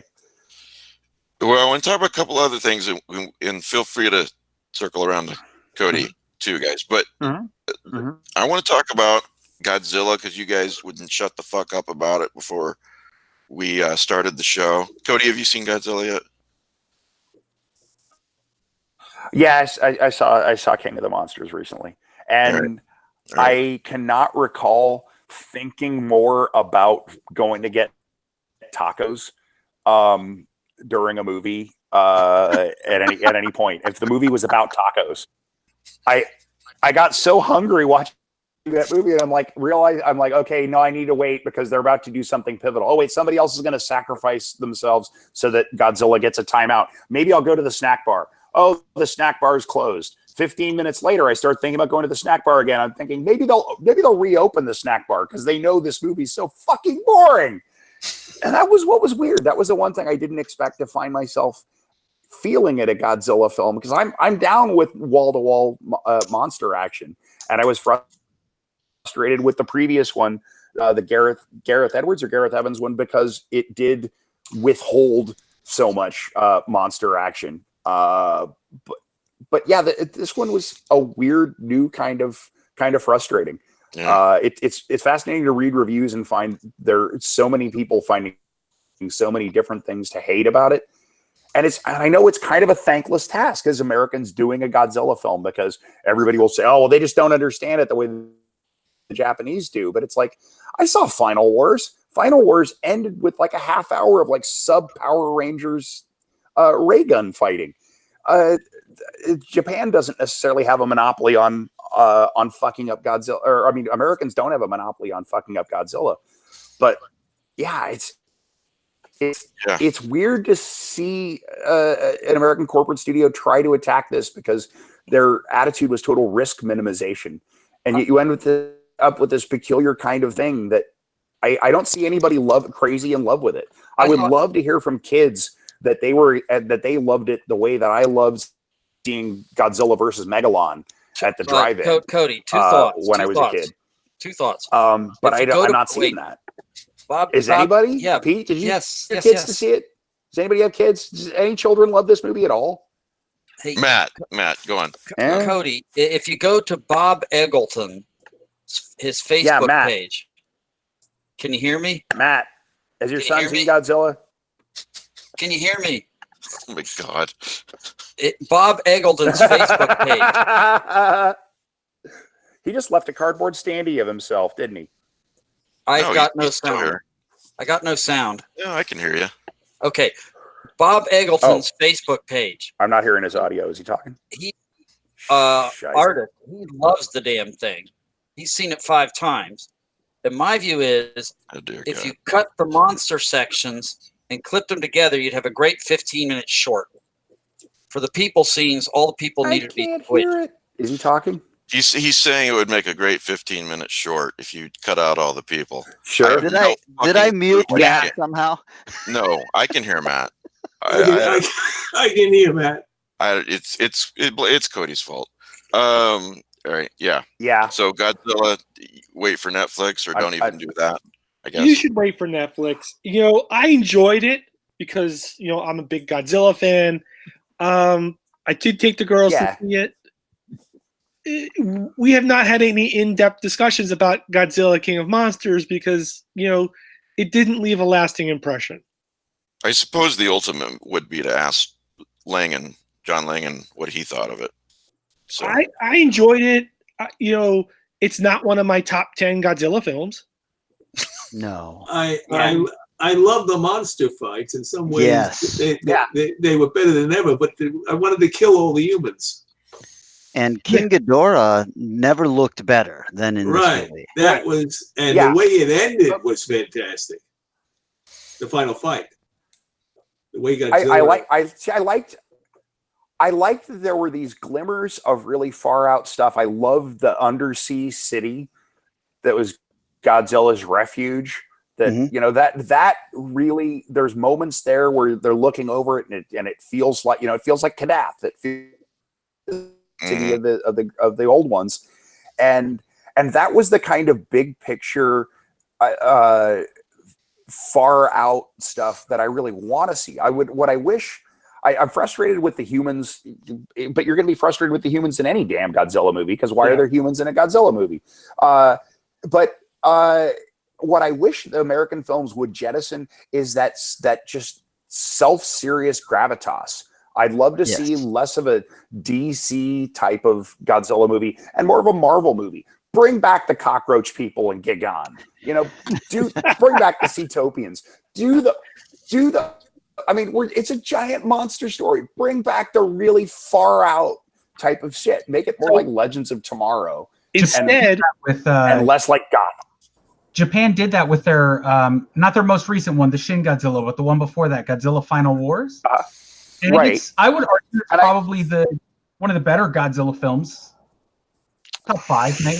It was fun. It was fun. I wish that I hated the battle, the ray gun battle with the Prime Minister of Japan and everything. But the touches, like when you see the Americans at the Antarctic base, that was or the little American kid playing with his Godzilla toys. Those are the kinds of beats and the kind of wit I would love to see us doing in our Godzilla films, instead of putting so much emotional onus and so technical firepower behind making us take this seriously. I don't want to take this seriously. It's a giant monster movie. I mean, my favorite one is the original is was it GMK Godzilla Mothra King Ghidorah All Out Monsters Attack. It's the full title. And that one has that like monster fighting and Godzilla like killing a lot of people, but it also has like little comedy elements sort of slipped in. Like I remember there's a great line when they're briefing the Japanese Defense Force soldiers, and then it's like, wait, didn't Godzilla show up in New York in 1998? You know, and they made little jokes and jabs like that, but at the same time, they didn't feel the need to shoehorn in like, oh, this is super serious. They kind of kept to sort of being what it was, I guess. And, tongue in cheek. Yeah, and so I understand, but as you brought up, it's not like Americans are the first ones or only ones to screw up Godzilla. There's really only, out of what is it, 31, 32 films, something like that? Yeah. All right. Maybe like 6 good ones. Maybe. But that's one comment. The strange thing about this movie, it was incredibly Lovecraftian. Really? They're almost the great old ones. And I was discovering when I was doing some little background research, is in their novelizations and comic book tie-ins to the first Godzilla movie, Godzilla is descended from Dagon. Okay. Or at least a version of Dagon. May not be Lovecraft's, but they have an ancestor called Dagon. Well, we've probably spent more time on this than it deserves, but all right. So I just today for the first time, it came out in, I don't know, a week or so ago. I'm pretty excited about this movie. Scary Stories to Tell in the Dark, which I think lands August 9th in theaters. Looks fucking insane, man. It doesn't really look like some kid's movie. You know, this is some scary shit. I saw that trailer today and I was like, whoa, what the fuck? I got to see this. It was just amazing. Have you guys seen this trailer? Anybody seen the trailer? What? I'm talking to myself here. I have seen the trailer. Do you agree with me? I agree with you that I have not taking my children to see that movie. That you're what? I'm not taking my children to see that movie. Yeah, no. The pale lady is scary as hell. Yeah.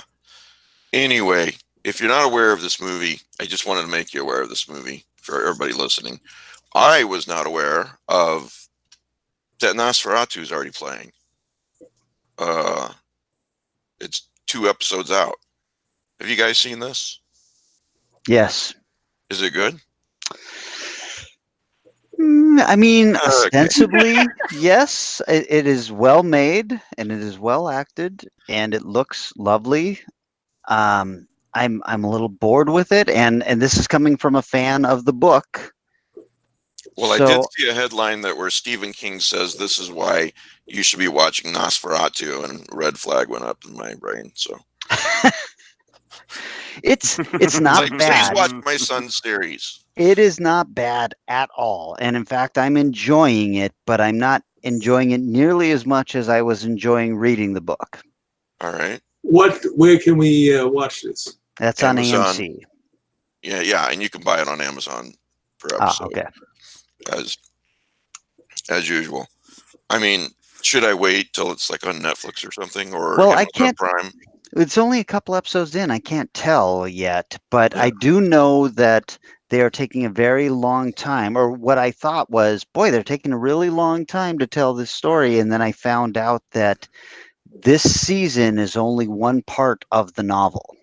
Oh, come on. Yeah. So I go got a into it problem knowing with that. I got a problem with the stretching out the storyline like that. Yeah, I mean, that's one thing I'll give Good Omens, for example, is they didn't, they knew what they had. They made, what was it, 6 episodes, and that was it. Like, Yeah, you got to respect Nosferatu's a great novel, and it's kind of long for a novel, but it's not multiple seasons long. No, I agree. Hey, Ben, they can you could hear have me? definitely told this in 10 hours. Yeah, I can hear you, Matt. Did you even like Good Omens? There's a space No, I for didn't this. like I Good mean, Omens. feature films. If you're adapting a novella, it would make it's the ideal length for a 90-minute film. And so a miniseries is great for doing a novel, but yeah, it drives me crazy when that gravity of keeping it open-ended, keeping it a going thing happens, because you get mission creep, and a book loses its central focus and just becomes kind of an anything bag, whatever will keep the money going. I know you got to go, Matt, but to answer your question, no, I did not enjoy Good Omens. I tried to enjoy Good Omens, but I just couldn't. The best part of Good Omens is David Tennant, and that's it. So it's pretty boring. Yeah, it's kind of boring. Yeah, they took. Yeah, I haven't seen it. My girlfriend told me I wouldn't like it, but they cut out some of the best parts of the book to try to shorten it down a bit, or because the humor was a bit idiosyncratic. Because it's like an early 90s, British dry humor. And so they kept maybe some of that in the first episode, and then they cut the rest of it out, and we just got a standard, whatever. I don't know. I loved the first episode, and then it was all downhill. Oh, that's a bummer. I've only made it to episode 2, and I was kind of hoping that it was going to get better. No, I've seen 5 episodes, and I finally gave up. Here's something else I didn't know. Amazon's doing Stephen King's Dark Tower. Did you know this, Kelly? Yes. This has been discussed since the movie came out. It has been? I must have blanked on it. Well, hopefully they do better than the movie. I guess if it's a miniseries, they've got the room to do better. They're tossing out the movie completely. They're starting with, it sounds like book 4, Wizard and Glass. How can you not do better than the movie? Yeah, that's true. When I was reading it, I got the impression they're doing sort of what Peter David did with the comic books, where he started with Roland becomes a gunslinger and then moves into the flashback story from Wizard and Glass, and then it's sort of a chronological take. They're telling it chronologically. I don't think that's the way to tell this story, but whatever. Yeah, I agree. All right. Are you guys aware of a series called Dark? I believe it's on Netflix. Yeah, I was the one who hooked you on this one. Yeah, I'm aware of it. No. This is not the time travel one. Oh, it's not? No. Yeah, it's also called The Dark? Maybe I have the title wrong. It's about this town where something sinister is lurking in the woods, and I think it is called Dark. And here's a synopsis. A murderous undead girl, there's a spoiler for you, Jesus, haunts the remote stretch of woods where she was killed decades earlier. No, this isn't the right one, although this one does look fascinating. I don't know. I thought it was called The Dark, but it just came out with season 2, whatever it is, and it's basically about this town that's right next to these woods, and the whole area, I guess, is in some sort of cellular blackout zone. So the town's really cut off, and something sinister is lurking in the woods. I think I've seen 1 episode, and I liked it, and for some reason forgot about it. And then my mother is watching it and reminded me about it. Season 2 just came out. So I don't know. If somebody knows what that title is, throw it at me. But I was thinking it was called Dark. We need to discuss Dr. I thought it was a gritty reboot of the. Yeah, Tommy Bennett on the live show says, "Is it the German series Dark?" Yes, it is German. So yes, same title. Look it up. It's not Kelly. a gritty reboot of the 1980 movie with William Devane. Then I would suspect not. Anyway, No, it's supposed to be. It's Lord, supposed to be really, really good. My mother, who is older than me, is a horror movie. I was about to say her age, and I was like, "No, don't do that. Don't do that. Don't do that." So I ended up with older than me. At least by 16 years. At least, yeah. We'll put it at that.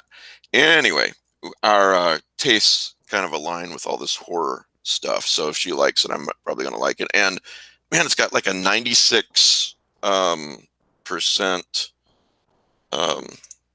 Oh, hang on, here it is. Yeah, it's the time travel one that no Kelly was talking about. No, it's not. No, it's not. It's actually not. I'm looking at it right now. Amazon Prime Video. At least two current things. Flesh-eating young girl haunts the woods where she was murdered. Wait, that's a different one. I wish people would stop naming their movies the same titles. Dark is taken. Okay, it's taken. Yeah. Yeah. So yeah, it's not the time travel one. It's not the girl in the woods one.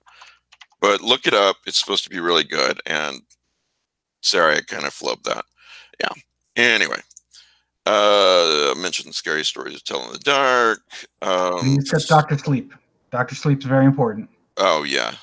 You guys want to talk about Dr. Sleep? No, yeah, I like Sleep that. is not important. It's not going to be important at all. What I thought was interesting was that the director and writers said that Flanagan said that he wanted it to be, that it was kind of a sequel to the book and the movie. I don't know how that works, but yeah. So he said that obviously the book that can be a dangerous proposition. Yeah. Yeah. The book so Dr. Sleep, the book does not fit with Stanley Kubrick's The Shining. And so what Flanagan claimed, and I honestly don't trust Flanagan after the House on Haunted Hill or whatever the were called. That he claims that he wanted to take the ideas in the Dr. Sleep novel and make the Dr. Sleep film a sequel to the Kubrick film in the same way the book was to Stephen King's original novel, and that he had to get Stephen King's permission for this because it's well known that Stephen King is not a fan of the film. And my big concern there is the reason Stephen King's not a fan of the film and the reason it's sort of lesser than the book is the book was very much had a big focus on Jack's alcoholism. And that was sort of a big part of the demon. Whereas the film, it was more about Jack possibly just being insane. And the alcoholism, in turn, in Dr. Sleep, is a critical part of Danny Torrance's character, or Dan Torrance, I guess, in the book. His character and his backstory. And nothing I'm reading from any Flanagan interview anywhere mentions anything about this at all. And so my concern, he keeps mentioning about how Dan, Ewan McGregor is dealing, his character's dealing with trauma and, growing up after, all this stuff. And it's like, no one's mentioning that he inherited his dad's alcoholism and how it affected him and sort of led to the events of the story. I'm deeply concerned that they're just completely ignoring that whole point. And what I considered maybe one of the best descriptions of sort of like a fallen apart alcoholic at the beginning of the novel, which if anyone's read the novel, you know what I'm talking about, where, the character finally realizes how low he's gotten. It's that I'm concerned about that, honestly. So I'm interested that you'd say that, because to me, I didn't feel like the Kubrick film really. I don't feel like the alcoholism was a pervasive theme, but I felt like it was addressed really vividly and powerfully with Lloyd the bartender, and that whole sequence when he's talking to Lloyd and then when Wendy confronts him and says he smells like alcohol, and yet there's no alcohol in the place. That was one of those moments that really resonated with me, because it it really defined how these things could be so much more than just nasty pictures that go away when you close your eyes. The way that it had poisoned him with ghost alcohol. So I do feel like that can still be built on. I feel like his trauma is going to be more about what happened at the hotel rather than being the child of a self-destructive alcoholic. So, but yeah, I would just say the idea that Jack Torrance is a former alcoholic is in the film. They even mentioned the time that he hit Danny once, but that was in the past and he changed and all those things. That is present in the film, but the film then takes that in more of a is Jack Torrance crazy or is he actually being possessed by the hotel direction? Whereas the book focused more on that internal sort of struggle that he's dealing with the alcoholism and how it's affecting him and how the hotel's using his alcoholism against him. It's not that the film completely cut it out, it's that it sort of shifted the focus and then cut out, there is no internal dialogue in the film, and it really did cut out a lot of sort of what you see from Jack's perspective dealing with that stuff. Whereas Sure. And I feel that in Dr. Sleep, that was even more important because you're dealing with Danny who remembers what was happening with his father, remembers how the hotel used it against him. And when he finds how low he's fallen, and I don't want to go into too much detail because I feel like everyone really should read the book, and sort of what happens to sort of start him climbing out of that hole. I feel like if you cut that part out of the story, because you can make Dr. Sleep without that part of the story. You just have Danny be this hospital worker or what do you call them? The hospice worker that helps elderly people, and then he finds like this girl that has his powers. You could cut all that stuff out and still have a story there. It just really lessens sort of what makes Danny the character he is. And so that's what I'm scared about. It's not that I don't hate The Shining, Kubrick's film. I think it's lesser than the book. Stephen King may hate it because of all of his personal issues with alcoholism and what he put into that story and how it sort of overshadowed his own story. I had to rewatch it for a cinema history class I took at Pasadena City College this semester, and it's still like there's a lot about that film that I think that's really amazing and in what it did. I don't know that it holds up amazing. It's kind of slow and very quiet, and there's a lot of like sort of soft moments throughout the film. And Shelley Duvall is maybe not the best choice for that role as his wife, but as I said, I looked at the trailer for Dr. Sleep. I read 3 or 4 interviews by Flanagan, and I'm not sure he gets it. And considering his for some reason the name of the series is escaping me. The House on Haunted Hill. Yeah. The Haunting of Hill House, that's it. Haunting of Hill House. Haunting of Hill House. His adaptation of that was virtually unconnected to the book in any way other than some character names. And literally the ending monologue, he reversed it. Yeah. And somehow he took a crap on one of the best opening lines in all of genre literature. Yeah. He literally reversed it. And then I remember reading people on Reddit were like, oh, it's such a great adaptation and such a modernization. It's like, no, it's not a great adaptation. Not adaptation at all. No, like I understand you need to modernize the story, but I interviewed Flanagan, Ben, for Absentia before he was well known, and told him how much I love the movie and that it was Lovecraftian, and he said that was a great compliment because he was such a big fan of Lovecraft, and that's still my favorite movie of his. I mean, there's been a couple of other. Oculus wasn't bad. The one, I mean, it wasn't great. It wasn't bad. The one about the deaf lady wasn't bad either. It's on Netflix. I can't remember the name of it. Yeah. Hush. Yeah. But he still hasn't matched up to Absentia. I did not like, Kelly's going to disagree with me, but I didn't like the Gerald's Game one at all. So. No. I like how would I? a lot. How would I disagree with you? I hated that. Oh, you did? All right. Yeah. We did a Patreon podcast where we both just hated on that. Well, I don't disagree with hating on Gerald's Game, but I honestly, Gerald's Game wasn't the best book to adapt in the first place. No. Yeah. I couldn't even get into the book, much less the film. Yeah, I read the book 20 years ago. I barely remember it, but I don't remember it being a story that it's like Kelly posted something a few days ago. I guess Stephen King made a comment on Twitter about how he hoped someone like Netflix would pick up Under the Dome and adapt the actual book. Yeah. And I thought Kelly had the perfect response of, well, the book wasn't any good, so I don't know if that's going to help things. That was actually Philip Fracassi posted that, and that was my complaint, was like, I don't think we need to go back to the source material for this series, because the source material was shit. If you went back to the source material, wouldn't it be just another remake of Village of the Damned? Very similar, yeah. All right, let me correct my mistake. With an inferior ending. What if you set out to cover Village of the Damned and you got so coked up that you never got around to the alien children? He was not on coke at the time. Let me correct my colossal mistake a few minutes ago, and because this is so important, it looks so great. The actual TV series is not called Dark; it's called Black Spot.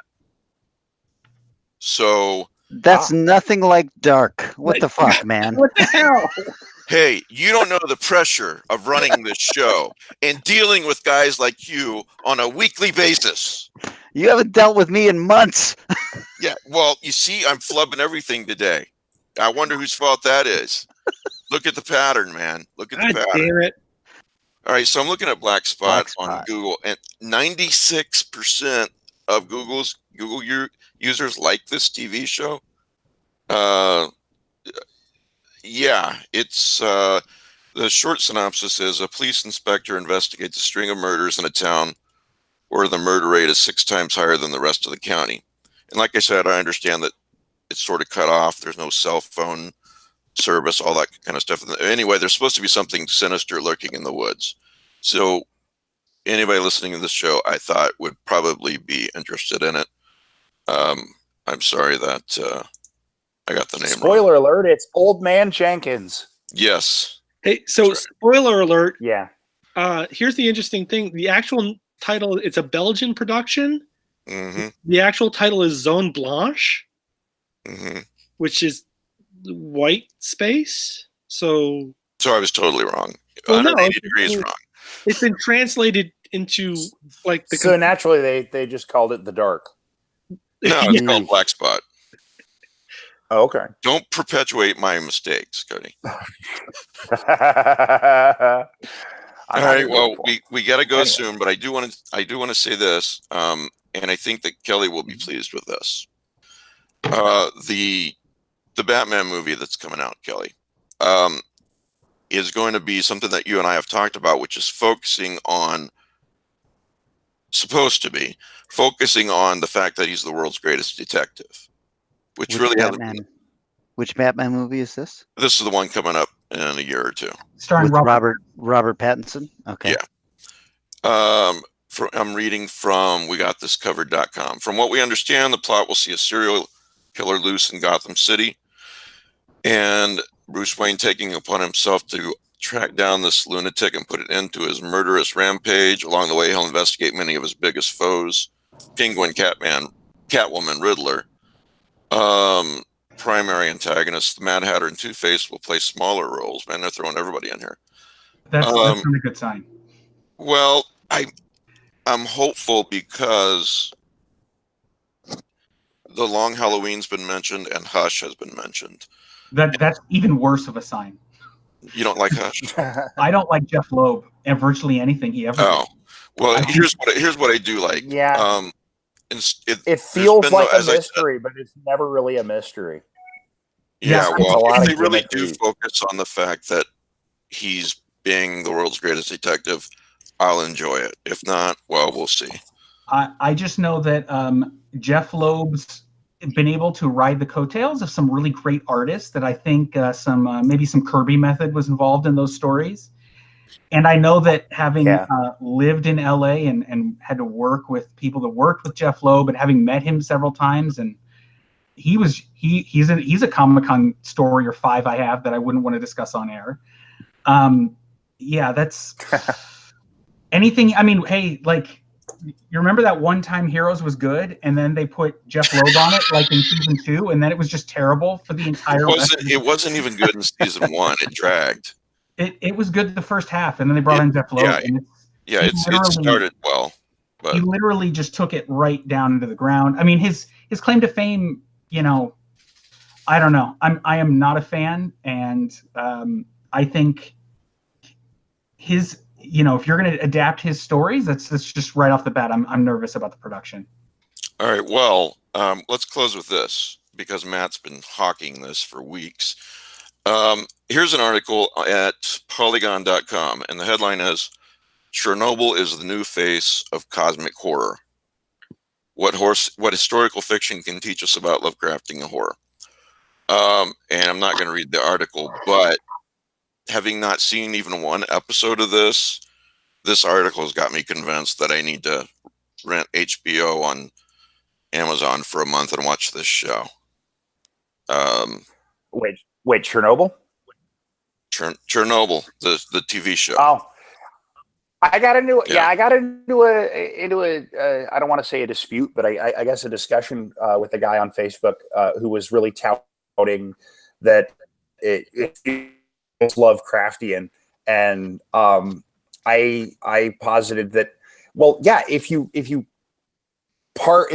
lop off the part where everything's explained and it's discovered that there's human motivations and human failings behind what happened, yeah, there are moments in there where it really feels like this melting down reactor really is the eye of infinity, or it really is a glimpse of the horror at the center of the cosmos, and looking into it will destroy you. But I mean, when a character reaches rock bottom in just about any narrative, there's a moment that approaches cosmic horror where you feel like the world is set against you and the world has gone mad. Every Frank Capra story has a moment where it feels like the universe wants you to die and there's no meaning and everything's insane. Which is true. And then the character straps on their boots and pulls themselves out of it. Chernobyl had moments that felt like that, especially in the first episode. And I found myself arguing with this guy who was saying, if you just take the first episode or just a few scenes from it, it does feel like it's a universe without rules or without a rhyme, and certainly without any kind of a sane hand on the tiller. Mm-hmm. But as we move past that, and there's perfectly mundane explanations for it, and it's another story about how things got out of our control and how our unwillingness to face really unpleasant truths causes them to fester. But I feel like it's if you're going to accept that that's cosmic horror, I feel like that's more garden variety existentialism than actual cosmic horror. I don't think I can argue with anything that you just said. I will just add to this, having not seen any of it, everyone who seen it seems to love it. It's really good. Yeah, whether or not it's cosmic horror, that's what I was about to say, whether or not it is or it isn't, it looks damn good. And I'm going to make sure I see it. It's fantastic. So, yeah. It's really good, and it's fascinating to watch how it stirred up Russia, because 33 years have gone by and Russia hasn't looked back at this with anything approaching honesty. And the Communist Party of Russia, which exists as, the guys that were holding the means of production when the music stopped, but they still call themselves the Communist Party of Russia. They're irate about this movie, and they're saying that it's lies, and there's press releases about how the Russians are going to make their own version of Chernobyl, which is going to tell the truth, which is that the Americans sabotaged it. My God, it's biographical fiction. It's not a documentary, for God's sake. You know. Yeah. All right. Sorry, go ahead. Maybe we should leave it there. But yeah, it's fascinating to watch how. I mean, it's because it isn't cosmic nefarious forces, but it is the void. It is this capricious force that sometimes you feel is actively working against you. And when we looked at the Soviet question, we saw this very terrifying situation where on the one hand, you have this natural process that resists control and containment and destroys anything it touches, and on the other, you have this insane system that is dedicated to perpetrating a myth and causing and laying down lives of people like tile for a myth. And when the Russians confronted it as a culture, they had to fall back on the notion, well, no, somebody else did that to us. And that inability, even after so long, even after so many people around the world are asking these questions, the inability to admit, yes, we meddled with forces we couldn't control and we catastrophically fucked up.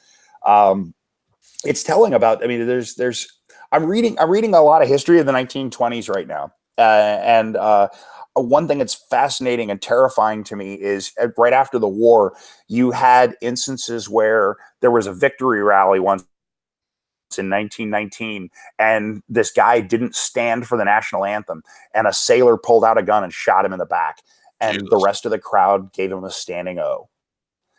And there was a situation in Illinois in 1919 where this one guy said, "To hell with America," and he was an immigrant, and this other immigrant killed him in cold blood, and he was acquitted by a jury of his peers. You could be sentenced to jail for 10 years for speaking, not threatening, not advocating sedition, but for speaking disparagingly of federal or state governments, until Oliver Wendell Holmes' Supreme Court rendered the decision that it had to rise to the standard of clear and present danger. And to me, that felt like cosmic horror. If you're living in what's supposed to be the land of the free, but somebody could shoot you and the rest of the room would applaud and nobody would ever convict you, that's kind of an insane system, and a system that is out of touch with reality. We've come to retroactively believe that, well, yeah, no, in America, at least you can say whatever you want. And we forget about that. But I think the real thing that's resonating as cosmic horror with a lot of folks isn't just the nuclear stuff, it's the Soviet stuff. Because if you live in a world where reality, so much, everything about your society is at war with reality, it creates this cognitive dissonance that is a kind of nihilism. Because if the truth doesn't mean anything, then nothing means anything. Those examples you used, and so those examples you used, nuclear weapons being around today aside, it puts today a bit in perspective. As crazy as it is, it does put it in perspective. Cody, thanks for being on the show, man. Yeah, really great talking with you. Hey, thanks for having me. Thanks for having me. It's always a pleasure. I love you guys. If the audience doesn't get anything else out of this, a couple things. Remember this: go to Amazon or CodyGoodfellow.com and buy Cody Goodfellow books, because if you haven't read them, they'll blow your mind. Really different from just about anything else. Secondly, that Black Spot does look good, and Black Spot and Chernobyl, there's two good series for you to watch if you weren't aware of them. So yeah, thanks again, Cody. So, hey, thank you, Mike. Thank you, panelists. And yeah, thanks guys for being on the show. Thank you for drinking, Kelly. Appreciate it. No problem. It's not like I was doing anything else. Yeah. Yeah, take one for the team there. And next week we've got something a little bit unique. We've got John Langan, Laird Barron, and Paul Tremblay, and they're basically going to have a conversation. I'm not going to, hopefully not say too much at all. So, all right, everybody, thanks, and we will see you next week.